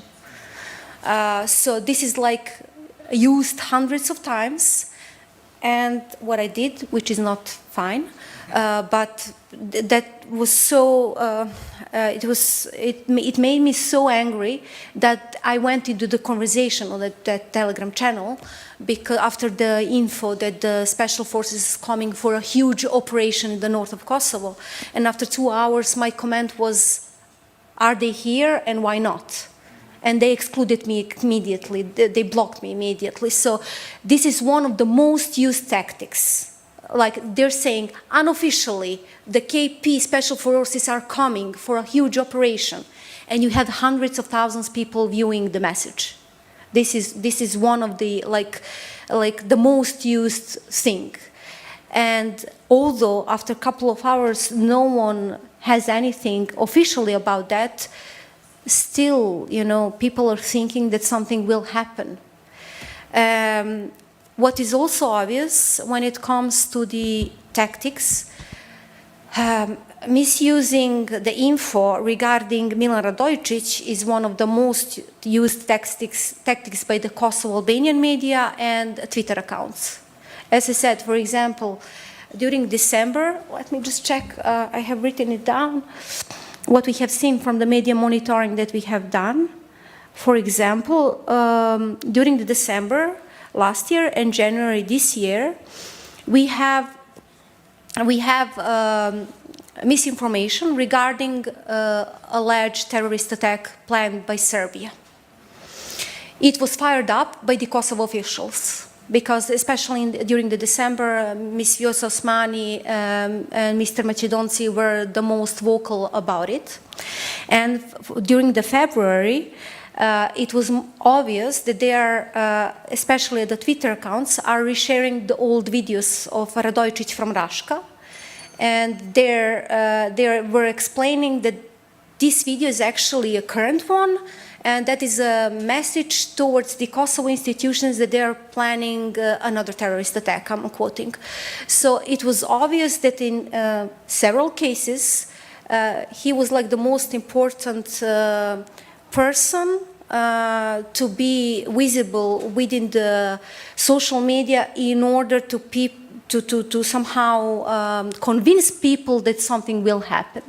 And when we talk about media, I do have to mention also RTK publishing that video of Mr. Radojčić slapping someone, and that everyone was republishing it, while it wasn't clear who was that person that was slapped. But what I'm saying, the thing is that somehow it became clear that he was like the person that was used for the people to convince that something will happen, although those were old recordings and etc. So, yeah, is that clear? I don't know. Yeah, okay. And regarding the language, so we had several, please, you have to understand that north of Kosovo is like a specific area. Why? Because for last 10 years and for last 25 years, I mean, the thing is that it is the question of the integration, and I mean, I have to now delve into the integration within the Kosovo system, but the point is, I mean, I don't see it like that. I see that the institution is responsible to give me an answer on Serbian language, because this is also one of the official languages of Kosovo. And I mean, for me that's clear. What I have personally done, although no one helped me, I was taking the classes, doing what I can, but I'm still not comfortable enough to do it on my own.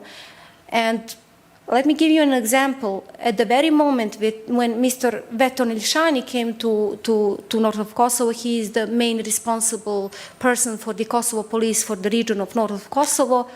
It was the most helpful thing that they did, because that person speaks Serbian. So thankfully to that, we have all of the information. But as I said, I really think that actually the institutions are responsible to provide me an answer on Serbian, because Albanian and Serbian are the two official languages here. I mean, some of the NGOs also had the courses, but imagine we didn't have the time to take those courses because something is going on every single day. And although they helped us in one way, it wasn't enough. So that's the reason why I'm saying that, you know, institutions have to be held accountable in that manner also.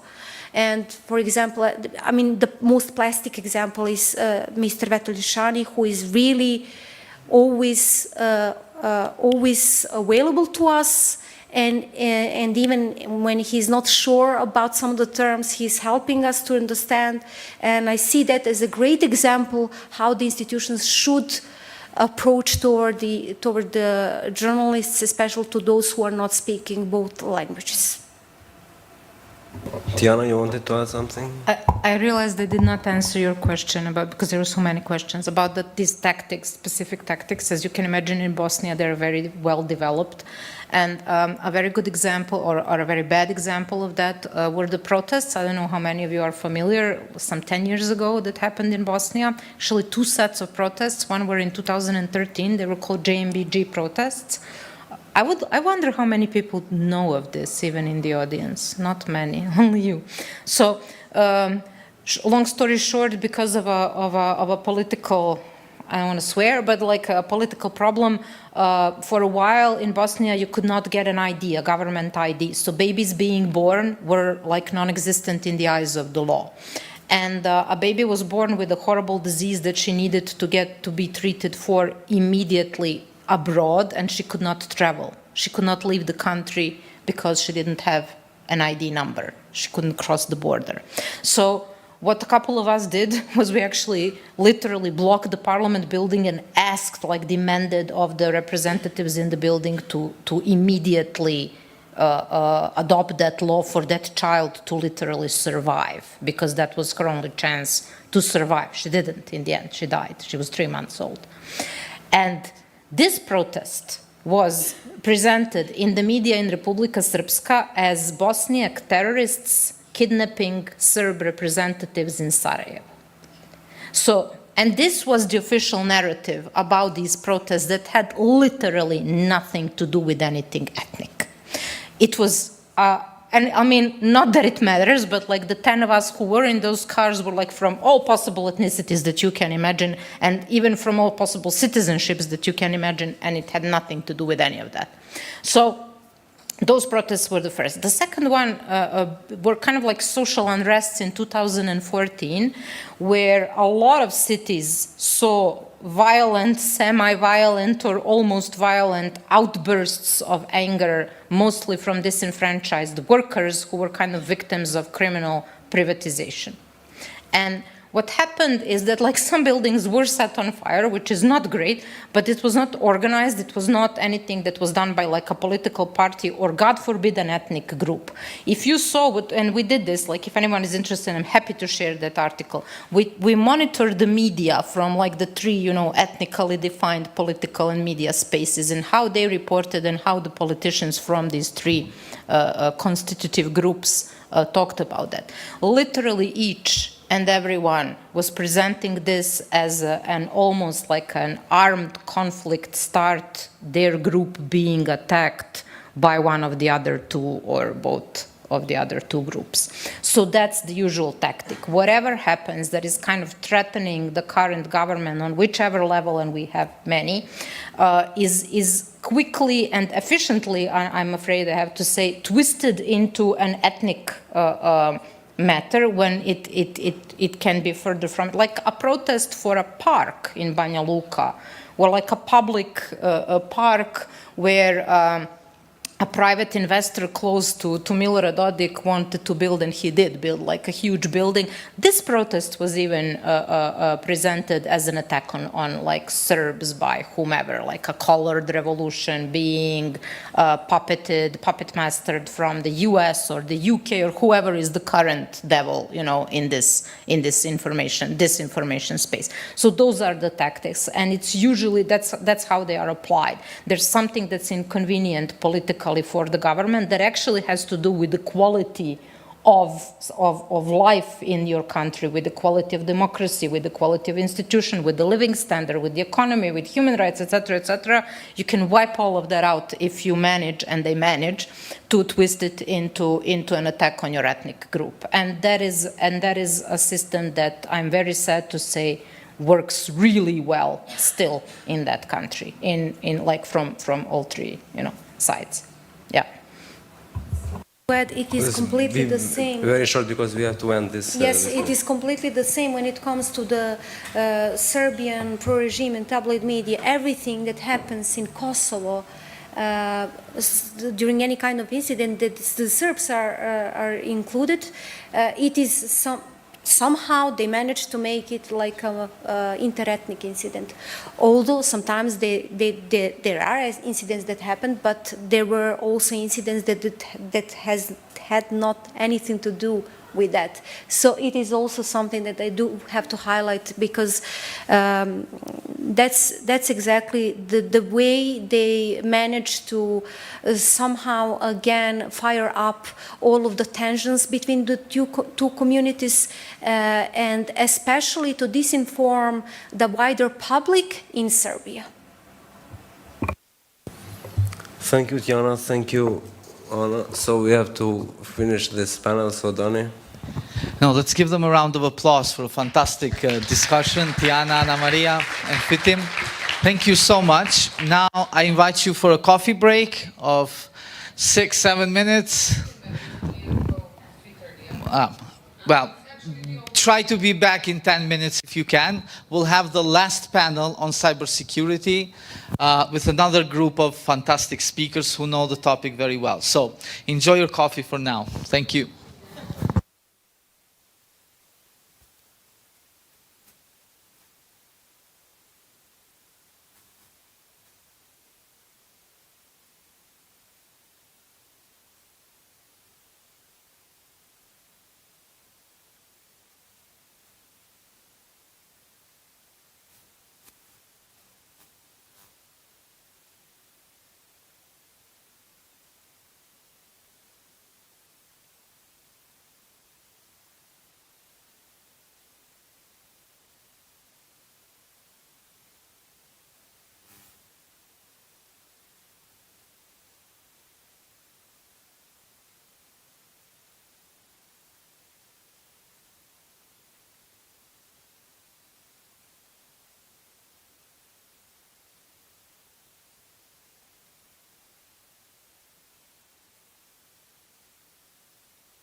Even live.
Okay.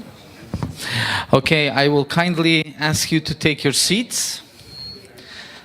We are moving to the cyber security in a very secure manner. Slowly. Okay, I don't see where Marco is to put up the panel. Yeah? You can put up the next panel. Okay. All right, so this is our last and concluding panel for the third edition of the Kosovo Peace and Democracy Summit. So a round of applause for our panel. This will be led by Hyria Mehmeti from University of Pristina. Please. Hekuran Doli. Hekuran, thank you. Then Orkidea Jaferaj from Tirana. Thank you, Orkidea. And Filip Stojanovski from Skopje with Metamorphosis. Hyria, now the responsibility is yours. Thank you. Good afternoon, everyone. Thank you for joining us for this important panel, Cybersecurity in Western Balkans. I know that besides having a good discussion, we have another responsibility as a last panel, and we know that you're all tired, but we need to have your attention for this last panel also. So I'm Hyria Mehmeti. I'm very privileged to be moderating this discussion. As you all know, cybersecurity, it's not just a technical issue. It's a societal challenge that affects governments, affects businesses, affects also citizens. And Western Balkans, as much as the whole world, is facing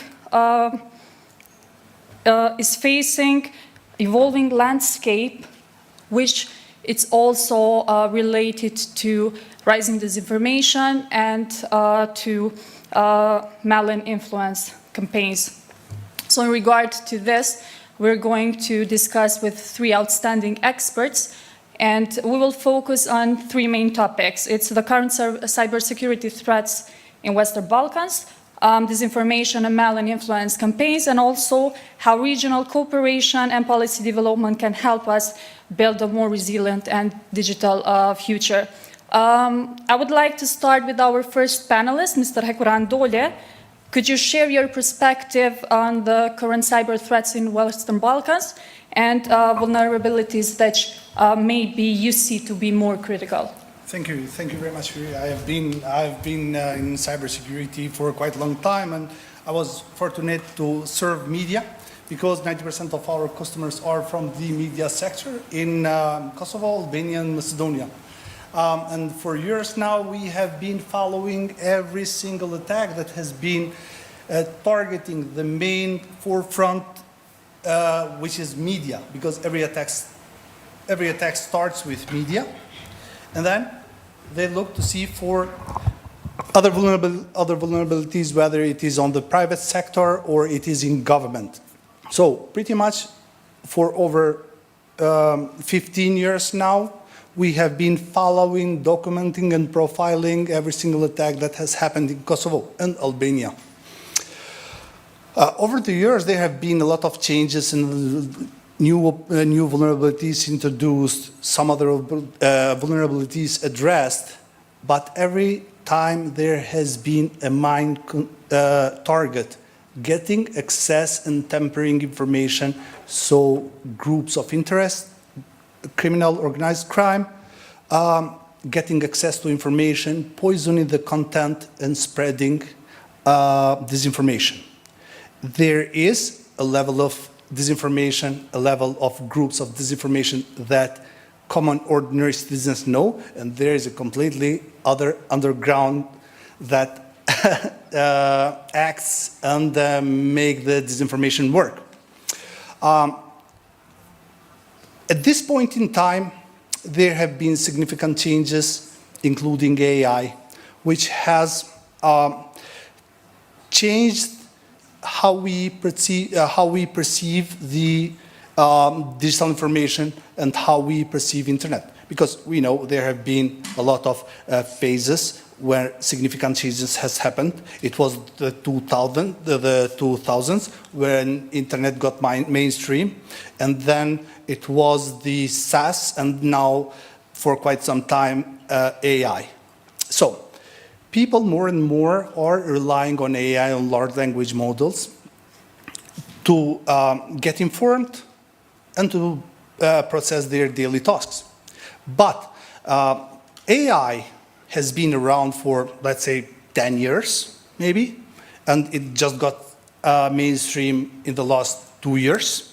So it's a very fragile industry, right?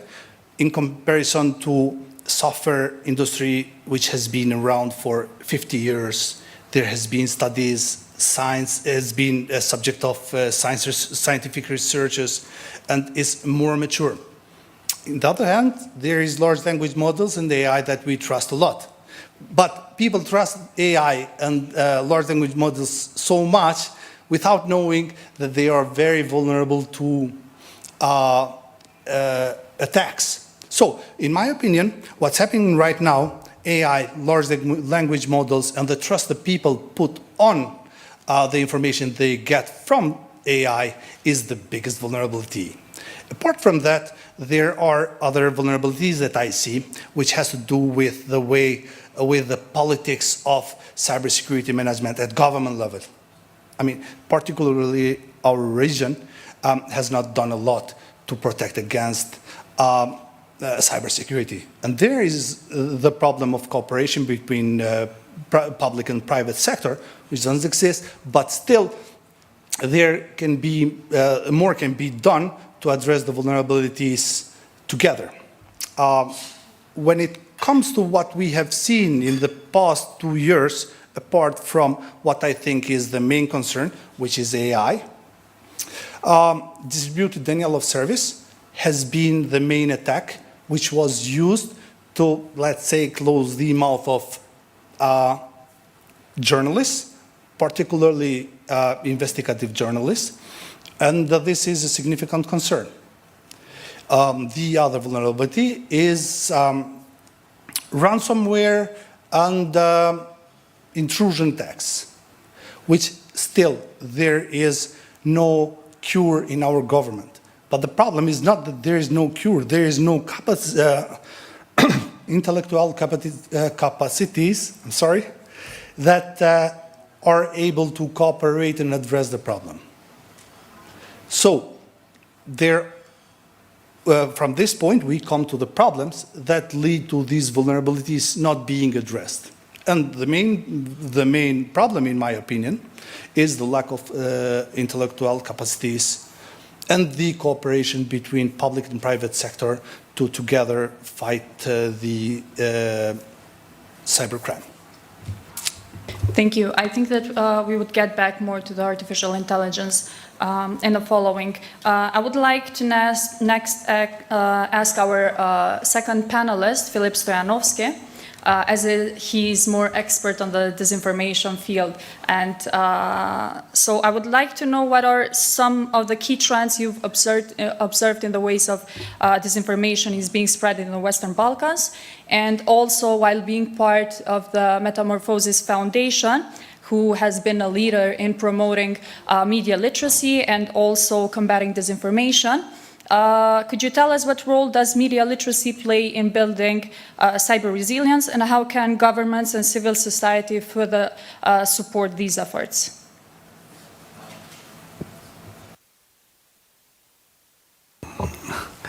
Thank you so much. It's an honor to participate in the summit and to be able to share our experiences, but also to learn more and to find ways to work together to for the benefit of the people of the Western Balkans and our respective countries. Indeed, we come to the area, Metamorphosis is celebrating 20 years this year as an organization, and we come to this area from the basis of fighting for digital rights.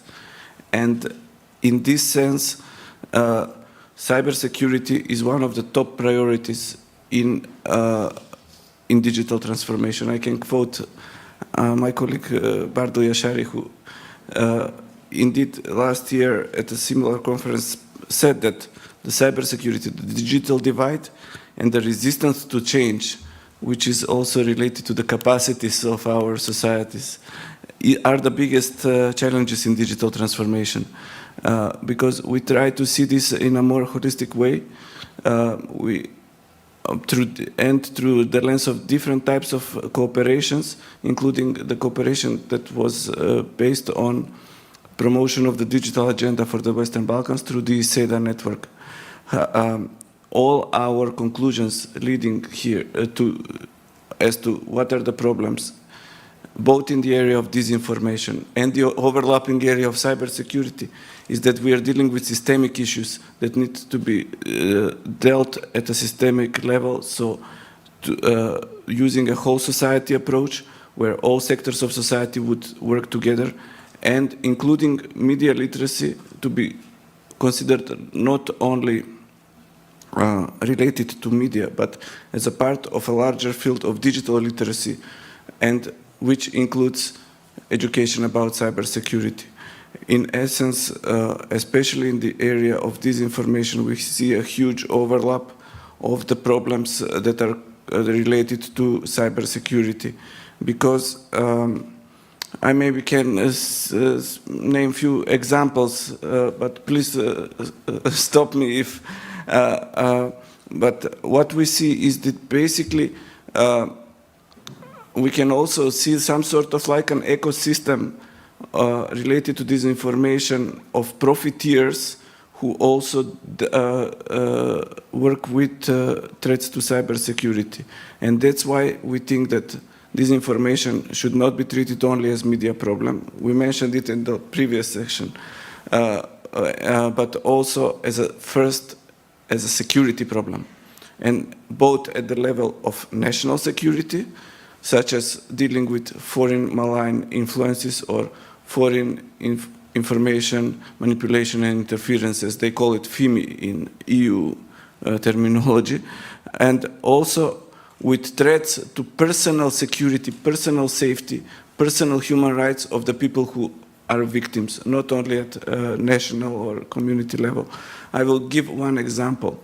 We see over the years that people who are susceptible to disinformation, and these people have been educated in a wrong way to accept conspiracy theory, to accept different types of disinformation, and are then led to be target of grifters, of cryptocurrency schemes, of different phishing attacks. So, for instance, we have narratives that are anti-European Union and saying in Sweden they will denounce the euro, they will use cryptocurrencies, and then go and buy, if you believe that the euro is, the European Union is disintegrating, that you believe all the lies about Sweden being in a civil war with migrants and locals and whatnot, then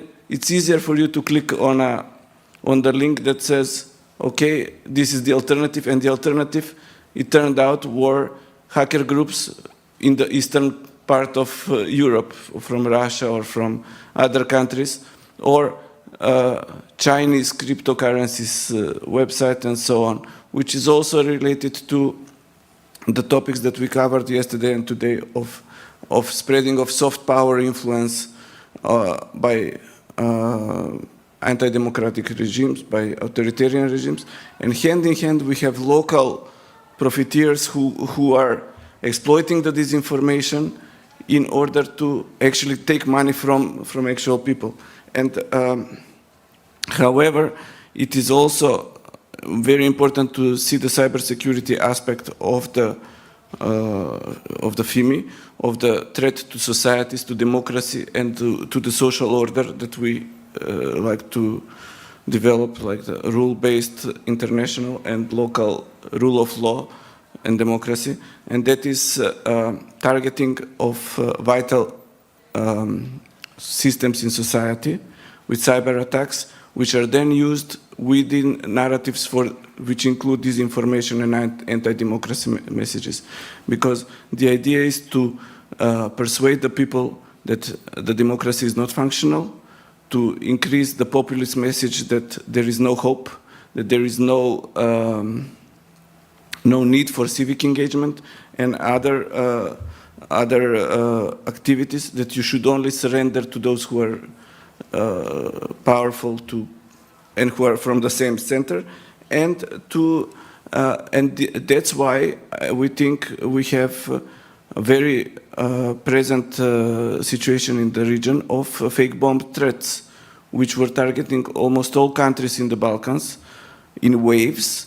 Some of them were proven to be related to just local opportunists, even kids who were sending the bomb threats to skip school. But some of them there were allegations that there were links to foreign powers. And what we see also is that the same kind of trend, we see it in the US elections, with the fake story about migrants eating pets in Springfield. In the next few days, there were bomb threats against the institutions in Springfield, including hospitals and schools, which can endanger lives because people maybe cannot get an operation on time or whatnot. And that was recognized at the moment in the US, in the news media. But we see it in our region too. So maybe we can also consider whether we are a testing ground for certain types of cyber threats, because we are so vulnerable. Like you said, our institutions are not prepared.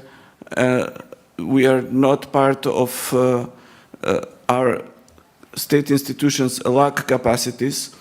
Even in North Macedonia, there was a big problem of how to hire new IT specialists, because the market price for IT specialists and the price allowed by law for civil servants were widely in a discrepancy.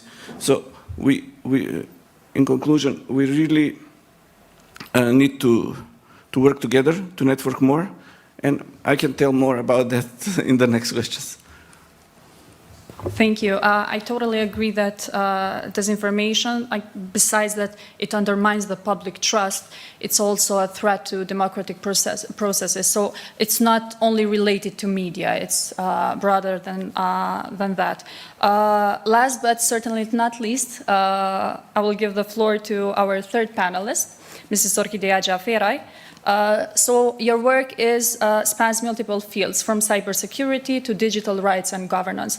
What role do you think digital rights and innovation policy play in strengthening cybersecurity in the region? Thank you. Before going into answering the question, I'd like to build on what my co-panelists talked about cybersecurity. We talk a lot about cybersecurity and why it's important and so on and so forth. And since yesterday, since the very first panel, me being a cybersecurity enthusiast, but also a digital rights enthusiast and less involved in matters of bilateral relations within the region, I was looking at a thread that actually connects all the discussions that were happening here.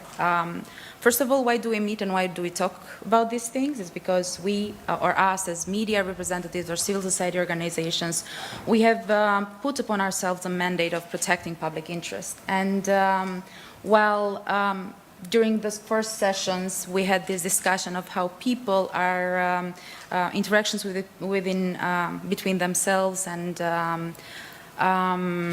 foreign influences and so on and so forth, how they are impacting the life of citizens throughout the Western Balkans.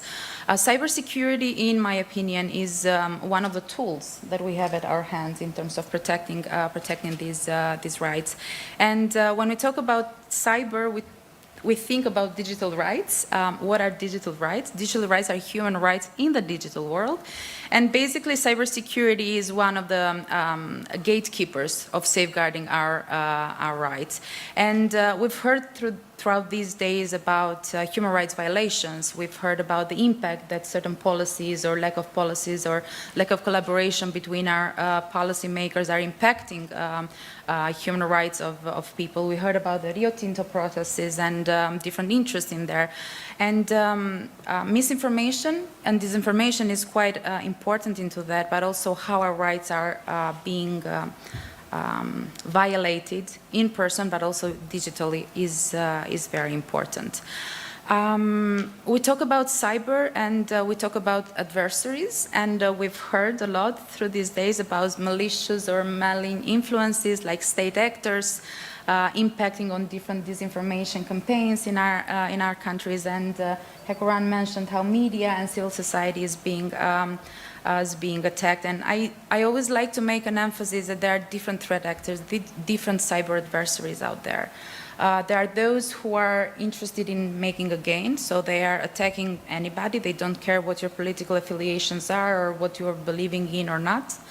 There are script kiddies, they're called, young people who are just, trying to hack a system or something and having an impact on certain institutions.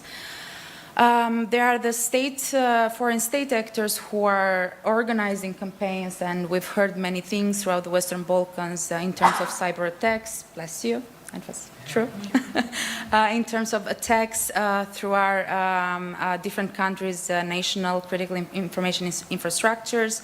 And there are internal threats as well, which are individuals or a couple of individuals within institutions that have authorized access to data. And I'm going to give a couple of examples on Albania into that. And then there are national governments, our governments basically, who are using cyber threats, and they are using digital tools to keep an eye on the citizens, but also impact our digital rights, our rights basically into that. And this, when it's coupled with disinformation campaigns, when it's coupled with a lot of polarization in the society, it has effects that we don't necessarily feel directly, but they are there and they're looming and they're restricting our spaces. We talk about restriction of civic spaces. We also talk about escalation of violence. We see violence from the offline world, from the physical world, being reflected in the online world. And it has become increasingly an issue, violence in the digital world, escalating in the physical world. And how is it happening? I can give you an example. Everybody has heard about the personal data leakages of Albania, I think. So, yes. So like a couple of years ago, like 3 years ago, there was a database that contained information about 900,000 voters of Tirana. And that information included basically everything. First, our personal identification number, which is a unique number that connects us. So we have that number, we exist for the state, so connects us across all databases of the government. And the name, surname, where you were living, political affiliations as well. So back then, there was no talk about it being a cyber hack or a cyber attack. We talk about internal threats, and this is what happens. So what they said is that somebody in a public institution had leaked that. Why? How? This classifies under. So I think that it's very important for us to orientate public discourse and to put the names that they have to the things, not saying that, oh, something happens. And after that, we had salaries and we had license plate numbers. I got my car very, very late, and I'm from Vlora, so those who know Albania know that people from Vlora, they're very talkative and also saying bad words. And when I started driving, it was horrible because I was so stressed, and Tirana has a huge traffic, and I was cursing, left and right. And then the database comes out. My license plate was not there, but I was so scared that another leak would happen. And why I was scared? Because this database had your ID number, name, surname, car model, and also your license plate. So people can take this ID number, connect it to my license plate, go to the voters database of Tirana and find where I live. And because I am knowledgeable about these things, I was not swearing anymore. You'd say this is like a public service thing? Maybe, but it's very important that we put these things out there. it's very important that we say that what is happening is impacting citizens, not only in Albania, but throughout the whole Western Balkans. We've had personal data leakages throughout the Western Balkans. Media and civil society organizations, representatives of the institutions are very high at risk, especially women journalists and women activists. They're very high at risk because our personal information is out there. And considering a society where trust towards institutions is very low and trust towards the police is very low, we don't feel safe. What is very troublesome, I'd say, is that in at least for the cases of Albania, but I know also of Kosovo and please correct me, and Montenegro, there's no research done or there's no investigation done what is happening to protect citizens after these internal data leakages. And then we had cyber attacks. So I'm not going to stop on the cyber attack in Albania. It's just important to know that, it's not important to know actually. 2 weeks ago I had to renew the circulation document for my car, and I'm used to do it online. I don't like to go to the institutions, I don't like to wait in line, and I do it online. And it was not working. And I tried for a whole week, so I wasn't getting my card, go to the office or anywhere. And then I called the local transportation directorate, and they say, yeah, it's an issue of this bank, and that's nothing we have to do about that. And I started talking to them that I don't really care that's an issue of the bank. You as a state institution, you should resolve that. And then when she repeated the name of the bank, I was like, oh, it was a bank that 8 months ago was attacked, so was subject to a cyber attack. And because the government has an agreement with the bank in allowing online payments, these payments were not functional anymore. You mean, why is that an issue? It's an issue because many people who are living abroad, they pay electricity and water and whatever other taxes that they need to pay, not only abroad, but also those who live in different cities, other than Tirana, they have parents, they need to use these online services. So cyber attacks do not have only this component of infringing our rights, but also the impact public service delivery. Another element following this cyber attack in Albania is that because since 2022 Albania 95% of all administrative services are online, so is your medical documentation, and to move from one hospital to the other, everything needs to happen through a system. And because of the cyber attack, people were not doing that anymore. And now everything is scheduled online and everything is happening online. It made it difficult for citizens to access these services. And as Philip mentioned, sometimes it's issues of medical issues need immediate assistance. One of the things I'd like to emphasize is that well, cybersecurity is a tool for human rights protection, and then we talk about why we don't have the adequate level of cyber protection in our countries. I don't know whether you follow developments in Albania, but in Albania we have a narrative that digitalization is going to save us. It's going to save us against corruption. Well, digitalization is a tool. It's not the Holy Grail. It's just going to help us do whatever we want. The same with employment of AI models. So they are the tools that those who are creating or using or training them.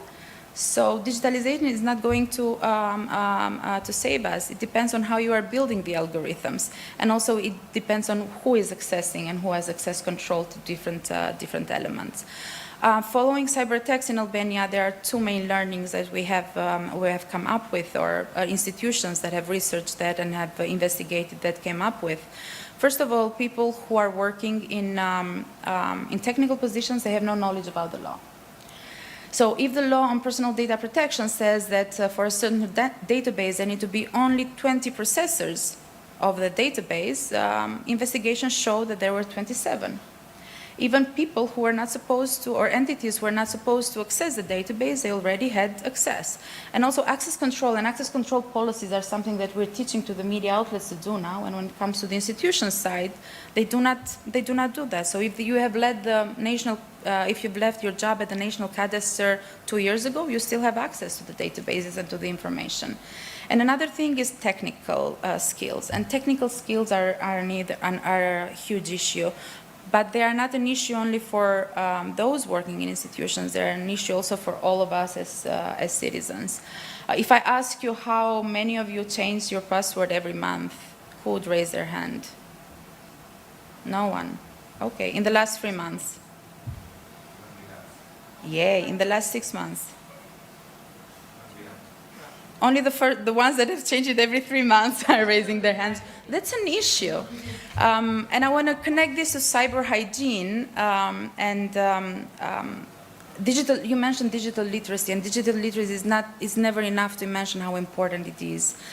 Because digital literacy is not only about having these technical skills of accessing information, but it also suppose that you have these cognitive skills as well, and cognitive preparation to how to think and to use and to ponder on the information that you are using. And the region is actually quite low in terms of digital literacy. I don't know of any studies, but in terms of digital skills, that's an issue. Why? That's an issue because then this reflects on your cyber hygiene practices.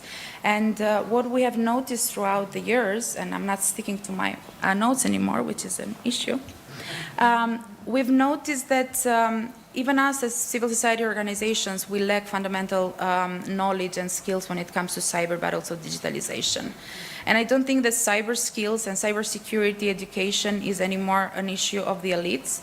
I think it's an issue of everyday people, and people need to be educated on that. In Albania, there's increasing number of child pornography cases that go to the police, and the police learns about.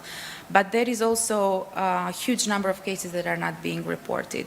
What is another issue is social media account takeover. You do not change your passwords? Okay. You give your password to someone else who you think is a friend? Yes. We had a case 2 years ago in the northern part of Albania that the Instagram account of a teenager was taken over by some friends of hers. And she had provocative pictures, but provocative, what a teenager can do on Instagram that has access, not a lot of nudity, but at least for that, the perception of this community, they were provocative. And her father came from immigration and killed 2 people. Why? Because these things are happening on a daily basis. We have issues with digital rights and I will not stop on that, but these things are having an impact in our lives. And if someone asks you about your ID, will you WhatsApp or Viber it to them? Yeah. Don't do that. So these personal data leakages that happened, actually, we've had an increasing number of people complaining about their information that is being misused. One of the cases, they don't go to the police and they don't go to the media either, but one of the cases was very interesting. A guy was talking on Facebook with a lady and she said, oh yeah, if I trust you if you send me your ID. And he sends the ID, then she's never answering back. And 3 months later, there's a microcredit company going to the guy and telling him that you're running late on your loan payments. He's like, me? Loan payments? So these things are a reality. We don't know about them because people, first, they feel ashamed to say that they were scammed. And second of them, because they don't know how to address institutions. And on the other side, the police, they don't have the necessary skills in understanding what is going on. And throughout the Western Balkans in the past year, we've had a 40% increase in cyber attacks. And this is not cyber attacks coming from nation states, from these adversaries that everybody is talking about. There are cyber attacks being conducted towards businesses, towards simple citizens. And yesterday we heard and we had a panel talking about the EU growth plan and the importance of the plan. And cybersecurity is being included everywhere. As part of the growth plan, as part of the Western Balkans accessing the digital single market, increasing cyber resilience of institutions is also important. What do we talk about all of this and how can we provide a solution to all of this? I usually like to set out recommendations or at least set out a couple of things that grab your throat. Is that we have to also include academia in the discussion because we're not including academia enough in these discussions when it comes to, first of all, conducting research, and second, academia providing education when it comes to cyber security, but also misinformation and disinformation. From the Albanian experience, for example, although there are initiatives that media literacy is being included in curricula, all of the focus is on ICT. And when we're advocating and discussing with our government representatives in providing recommendations for the reform agenda, answering to the growth plan, we were suggesting that cybersecurity education needs to go to the primary teacher level so they can teach their children in their classes first. And our policymakers don't understand that. That's another element. So their digital and cyber skills and understanding is very, very low. But I think that education is very, very important, and we have to push for that through all the mechanisms that are at our hands. And also mainstreaming cyber education is very important. Mainstreaming in terms of all those institutions coming from the national, local level, but also civil society organizations and academia as well, and pre-university education institutions as well need to include cyber education and cyber hygiene classes into their curricula, because 15-year-olds have smartphones in their hands. And they have access to social media accounts, and they need to know what they put out there, and what content they have on their phone is easily hackable, and they need to protect themselves. And last but not least, I think that there is a need for cyber expertise mobility throughout the Western Balkans. There's this Western Balkan Capacity Center, Cyber Capacity Center being set up in Montenegro, which will cater to public administration needs in terms of increasing capacities on cybersecurity. But then again, I think that the donor community needs to understand that cyber education is not something that belongs only to public institutions. It belongs to everyone who is working for the overall and general good. And in terms of the regional aspect of that and what we can do in terms of regionality, I would like to mention two initiatives. So I don't know how many of you have heard about the Southeast European Digital Rights Network, which is a network of civil society organizations coming from the Western Balkan states, but also including colleagues from Croatia and Slovenia, who do a lot of joint programs. But I think the most important element of that network is knowledge sharing and capacity building among us as cybersecurity and as organizations working in cyber and digital rights. And yesterday you also heard about Ignita, that many of the organizations present here are part of. And that's also a powerful tool when it comes to advocacy, but also to capacity building. And then again, academia has a huge power to contribute to this. You've probably heard about Digital Europe program, you've heard about the Erasmus or Horizon Europe programs. They allow access to funding, but also access to expertise on a regional level to have some sort of contribution. And when it comes to research, but also to capacity building, it's very important. Our academia, they develop and they deliver cyber classes, but if you go and ask them what their cybersecurity practices are, it would be, I'd say, irrelevant in most of the cases. And I think that there's a lot of potential when we foster knowledge exchange, but also when we foster collaboration. And I think that this mobility of cyber expertise is very important, because different countries throughout the Western Balkans have different levels of cyber security expertise. And when I mean mobility, I don't mean only on an institutional level, but I think us as civil society need to take a more active role on that, but also exercise cyber hygiene practices and change our passwords quite often. Thank you. Thank you. As a part of university, I totally agree that academia has an important role, especially on media literacy and learning more also about the cyber attacks. But as it was mentioned in the previous panel, it's really difficult when you don't have the people who are trained for these subjects. And it's really difficult, especially in high schools or in primary schools, where we tend to have also media literacy. But again, with trainings and workshops, this can be done. But of course, it's also a political will that needs to be here in order to achieve something like that. There's a sentence that I'm liking more lately. It's that data is the new gold, but not everyone is. But not like everyone is more aware of that. Orchidea mentioned some of the things that we should do, especially to let public be more aware about cyber attacks.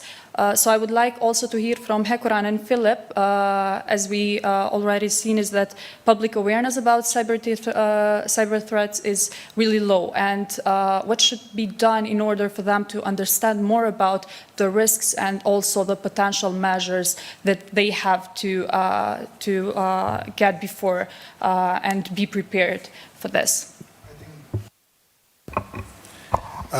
I think this cannot be achieved through courses or workshops. We need a mindset. We need a society mindset, so people care about their digital life as much as they care about their normal life. They care about the personal online security as much as they care about their physical security. So this has to grow in society. So we first need to have people who are in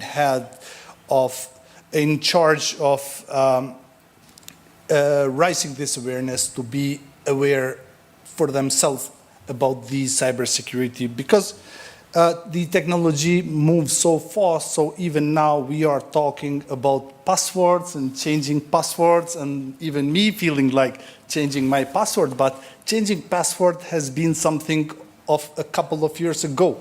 Now the world is embracing passwordless and two-factor authentication, so changing password will not be a case in the years to come. So in order to cope with the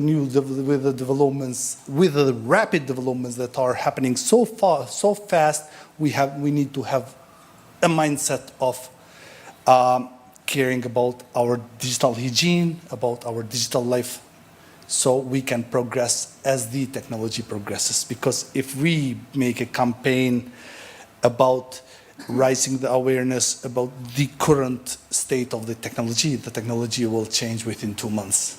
And then we need another campaign and this is not, but we have to agree with the fact that we in Kosovo, in our region, cannot bring the awareness at the level where it should be in order to be unhackable.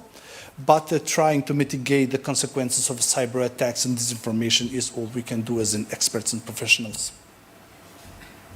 I'm within the group of the persons that changes the passwords only when it's signed from another device and forgets the passwords. So every time, that's when I changed the password. Mm-hmm. Because there's always this discussion with colleagues that are coming from a very technical background, that things are advancing a lot and we have to deal with these things. What we need to realize when it comes to digitalization and cyber is that we are talking about a representative sample of the society. They are still at the very basic levels of that.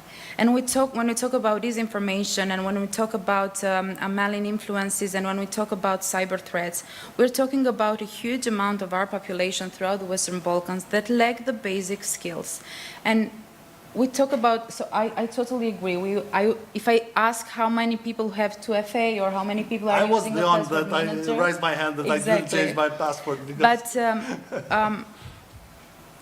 we have to keep abreast of technological developments, but not forget what's the level of the majority of our populations and the people whose rights are at stake on a very daily basis. We're still at very, very basic elements when it comes to security and when it comes to a mindset and understanding of why it's important to be safe in the digital world. And everybody is out there. Everybody is using social media. Everybody is using a smartphone, and not necessarily everybody has set up security settings on their phone. So I always like to put an emphasis when talking, especially with colleagues coming from social media, but also coming from international organizations working in our region, is that we have to consider the massive representation in our society, the people we are working with, and the people that are at stake on a very daily basis. Because most of us, we have access to knowledge, we have access to information, and we have some basic skills of protecting us. But the majority of our populations are not there. And we need to be very simple when we articulate ourselves so they totally understand that.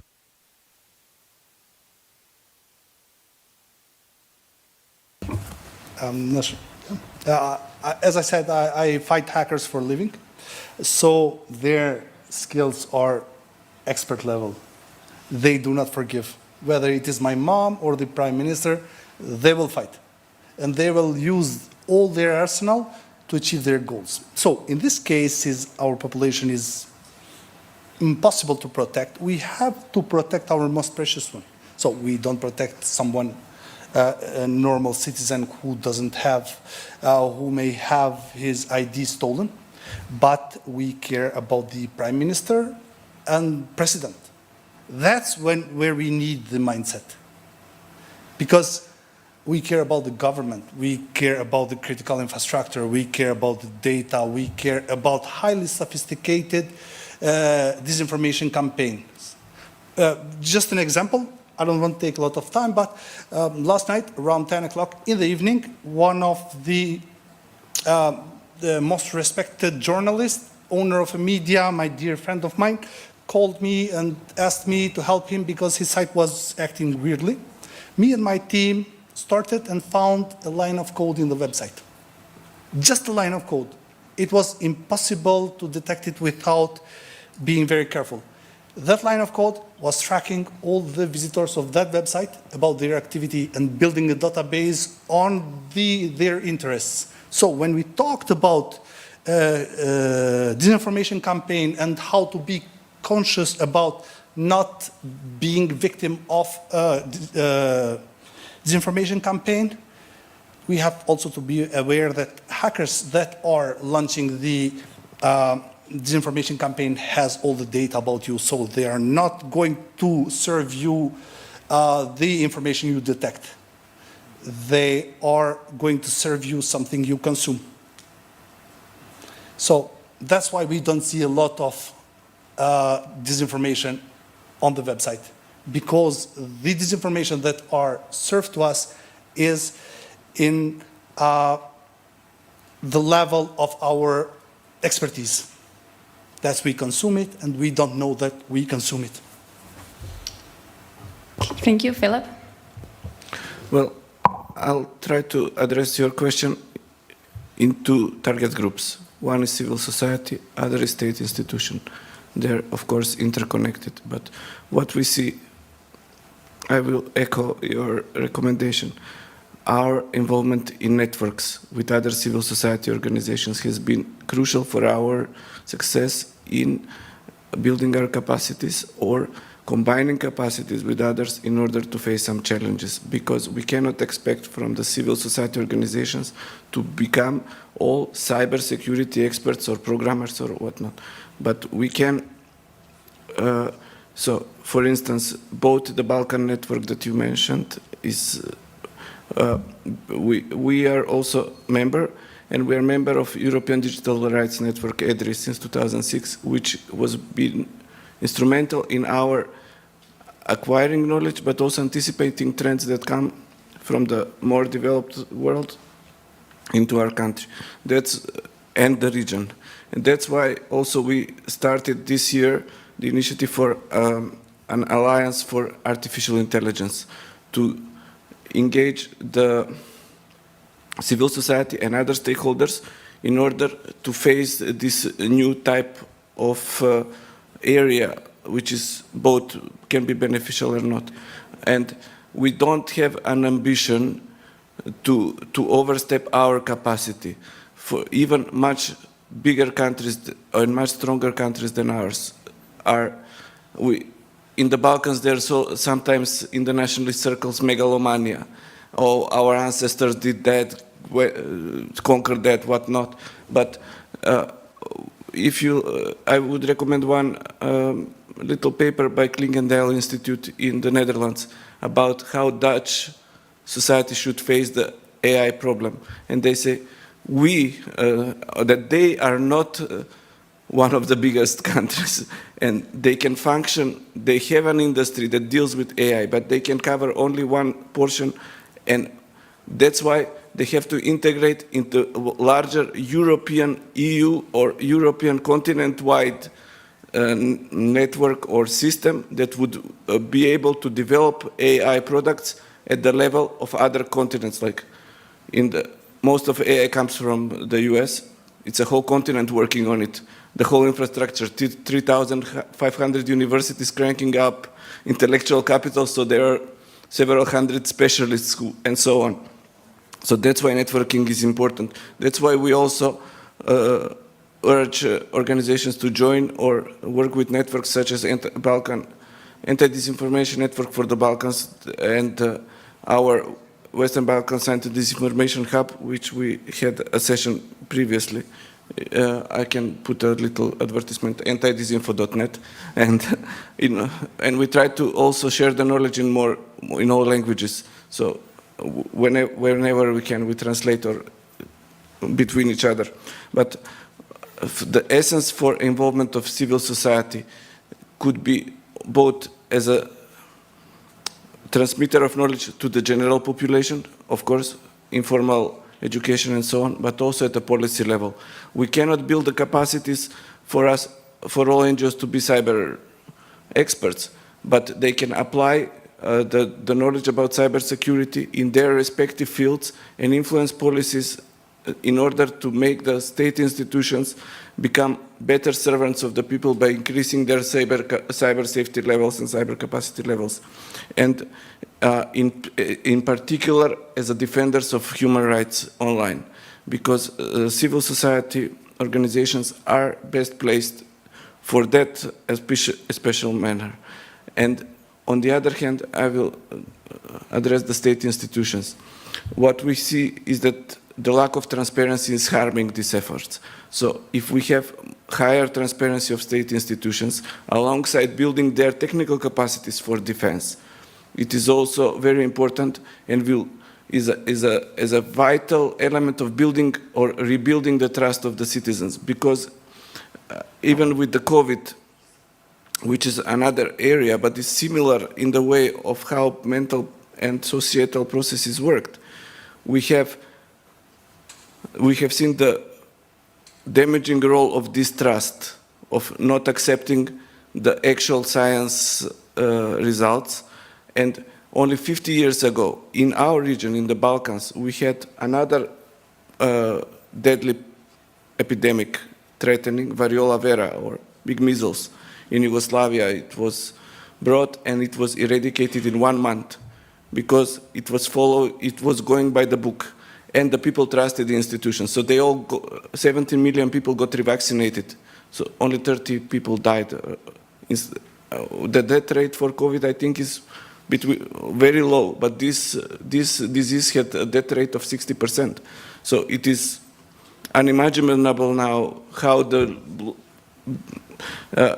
sorry if this is a digression, but it is very important to regain the trust. And this is done by transparency. We had several cases, like you said, of data leakages, also in North Macedonia, especially in 2023. We had a ransomware attack on the state public health fund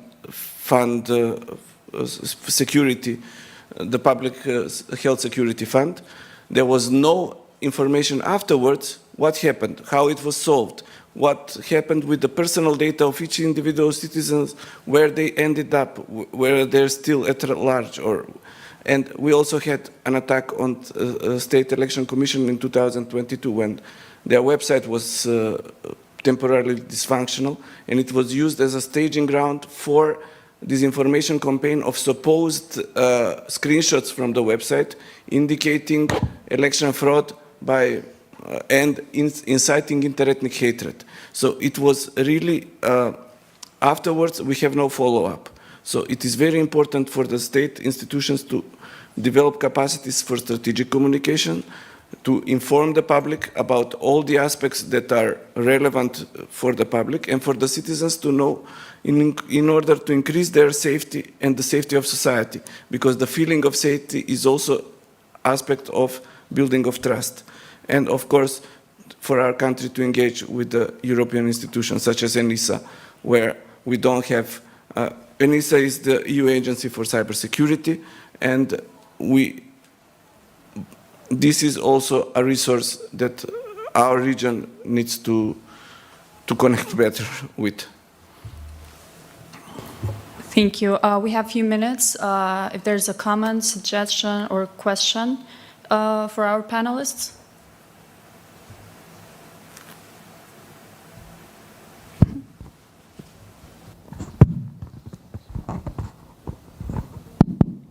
Brett Young, unaffiliated. I'd like to hear a little bit more about organizations, government or otherwise, that work on misinformation or disinformation in the Balkans. And I'll contextualize a little bit. We're talking about cybersecurity. It's very broad, lots of definitions. Specifically, I'll talk about it as confidentiality, integrity, availability of information, the old CERT definition. And you talk about certs. Certs have been around for a very long time. You talked about an incident response team and your work over the last 15 years. When looking at misinformation and disinformation, I'm American. From our government has only had government organizations looking at misinfo, disinfo since 2014 or so, 2014, 2015. So this is a much newer focus than incident response teams, and very different from the focus of incident response teams. So yeah, if you could talk a little bit more about what organizations exist. I know you mentioned one misinfo, disinfo organization in the Baltics, or in the Balkans, excuse me. Please. We work on Metamorphosis Foundation is one of those organizations, and also we work with other organizations from the region who are either fact-checking organizations or think tanks that deal with security and other issues.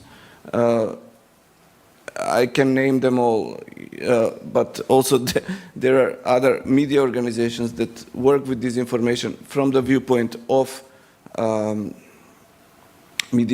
upholding media standards and providing professional reporting. So they are the professional organizations like press councils and association of journalists. But at the moment, I'm here as a representative of Western Balkans Anti-Disinformation Network or hub, which you can find out more at that website, antidisinfo.net. And we really try to find ways to also work with specialized organizations, and we do, who are dealing with cybersecurity. There are several NGOs in the Balkans that come from the viewpoint of open data, open source software, and so on.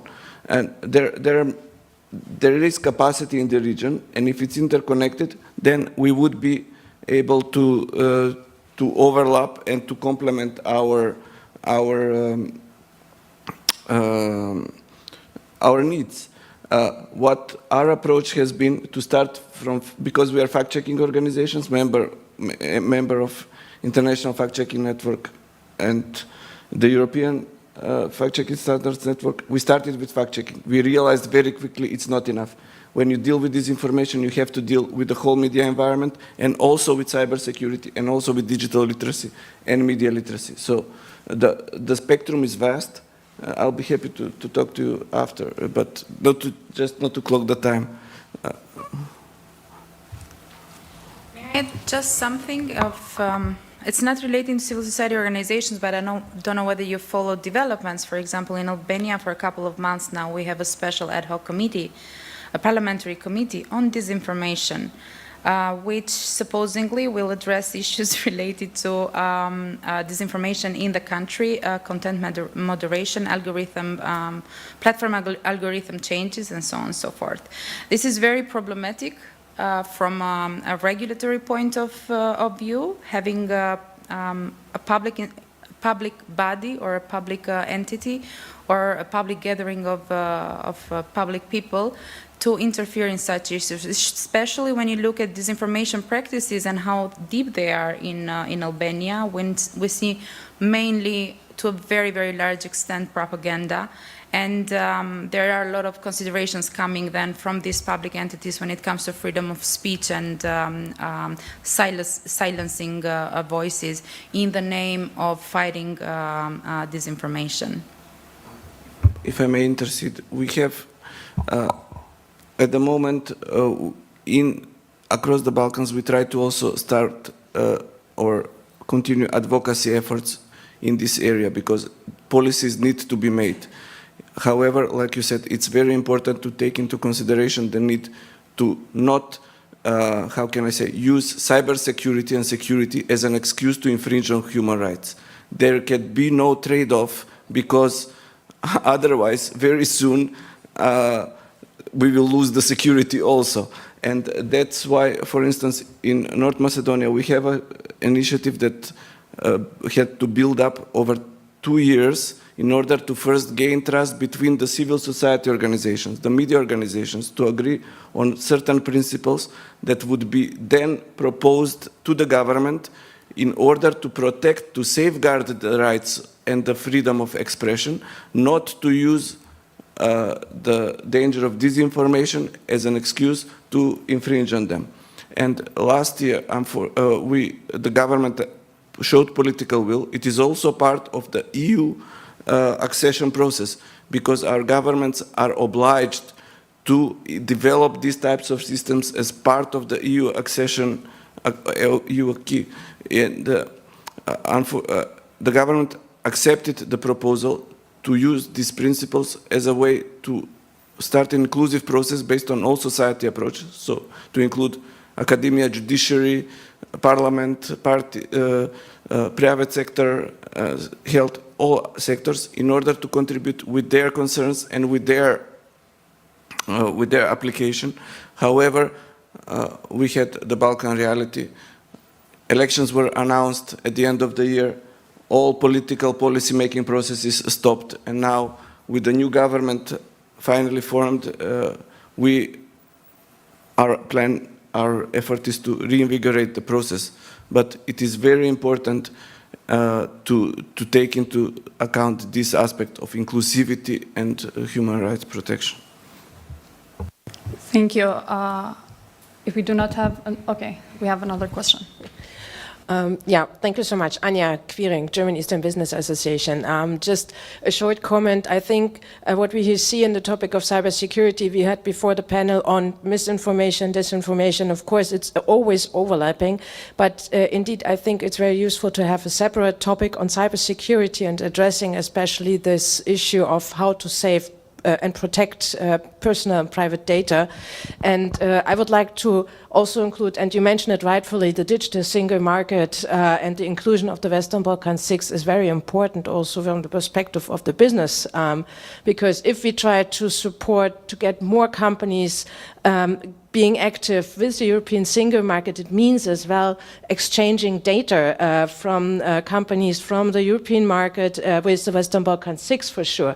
And that means we need standards on the European level to assure the safety of the data. And you mentioned rightfully the cyber attacks on Albanian administrative agencies, and we have to mention Montenegro as well, where the administration was blocked for several months, and this does mean a big issue for the people, for the citizens, but as well for the businesses, how to develop and how to enhance the business. So I think this is also an additional perspective to underline how important it is, and maybe a last point, unfortunately this year that was not possible to organize the Digital Summit for the Western Balkans, but we as businesses are really, from the German perspective, are really supportive on that, and we would really, and we're still supporting the idea of having the next cycle actually of the Digital Summits for the Western Balkans,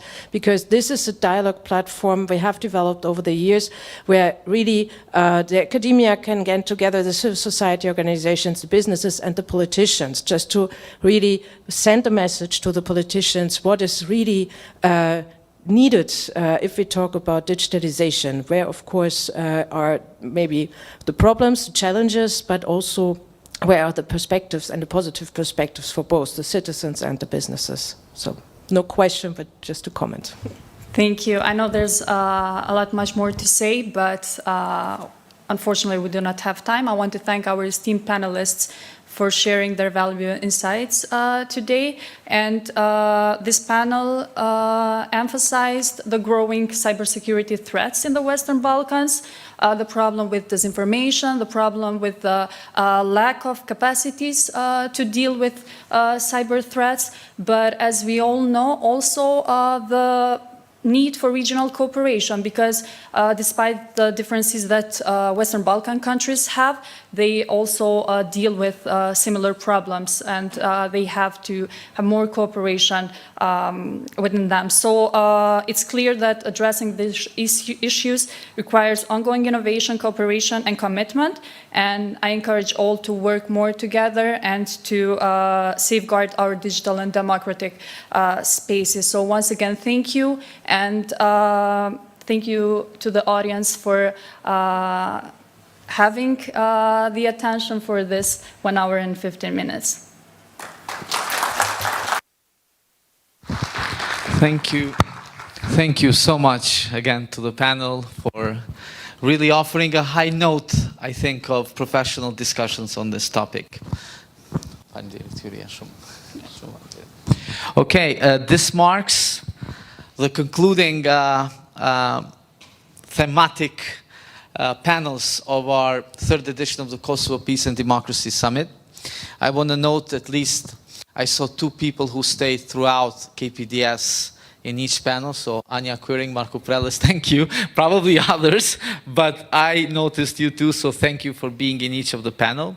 Now, I want to take a moment to invite people who were behind this organization and who worked tirelessly, and we give them a round of applause. So starting with Cendresa Oikani, Ardita, Sara, Marco, Nicola, Shluka, Tauland, Milica. Yeah, I think you were also part of the team. At least that's what Jovana said. Please take the stage.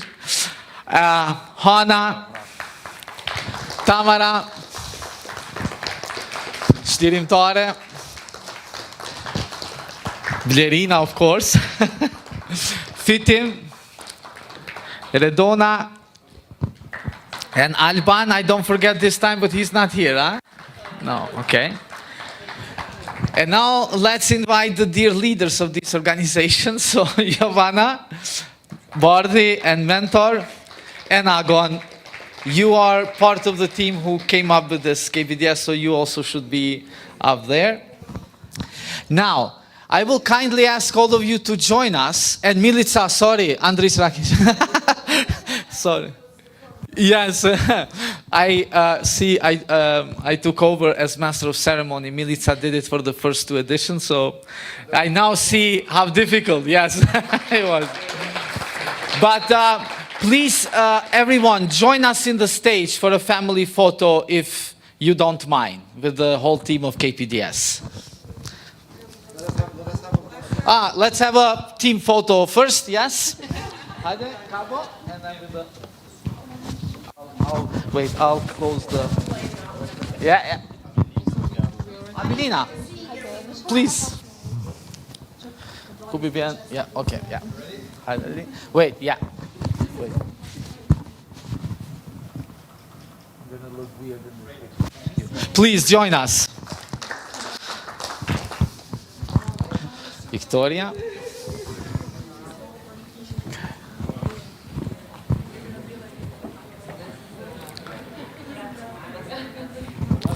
Let us also thank the guys from Kosova Press for your work on transmitting live. Thank you. Thank you so much. Also, Cabo and Lorik, who did the amazing pictures. Thank you. And the tech guy from Emerald. Thank you so much. Okay, now I can stop.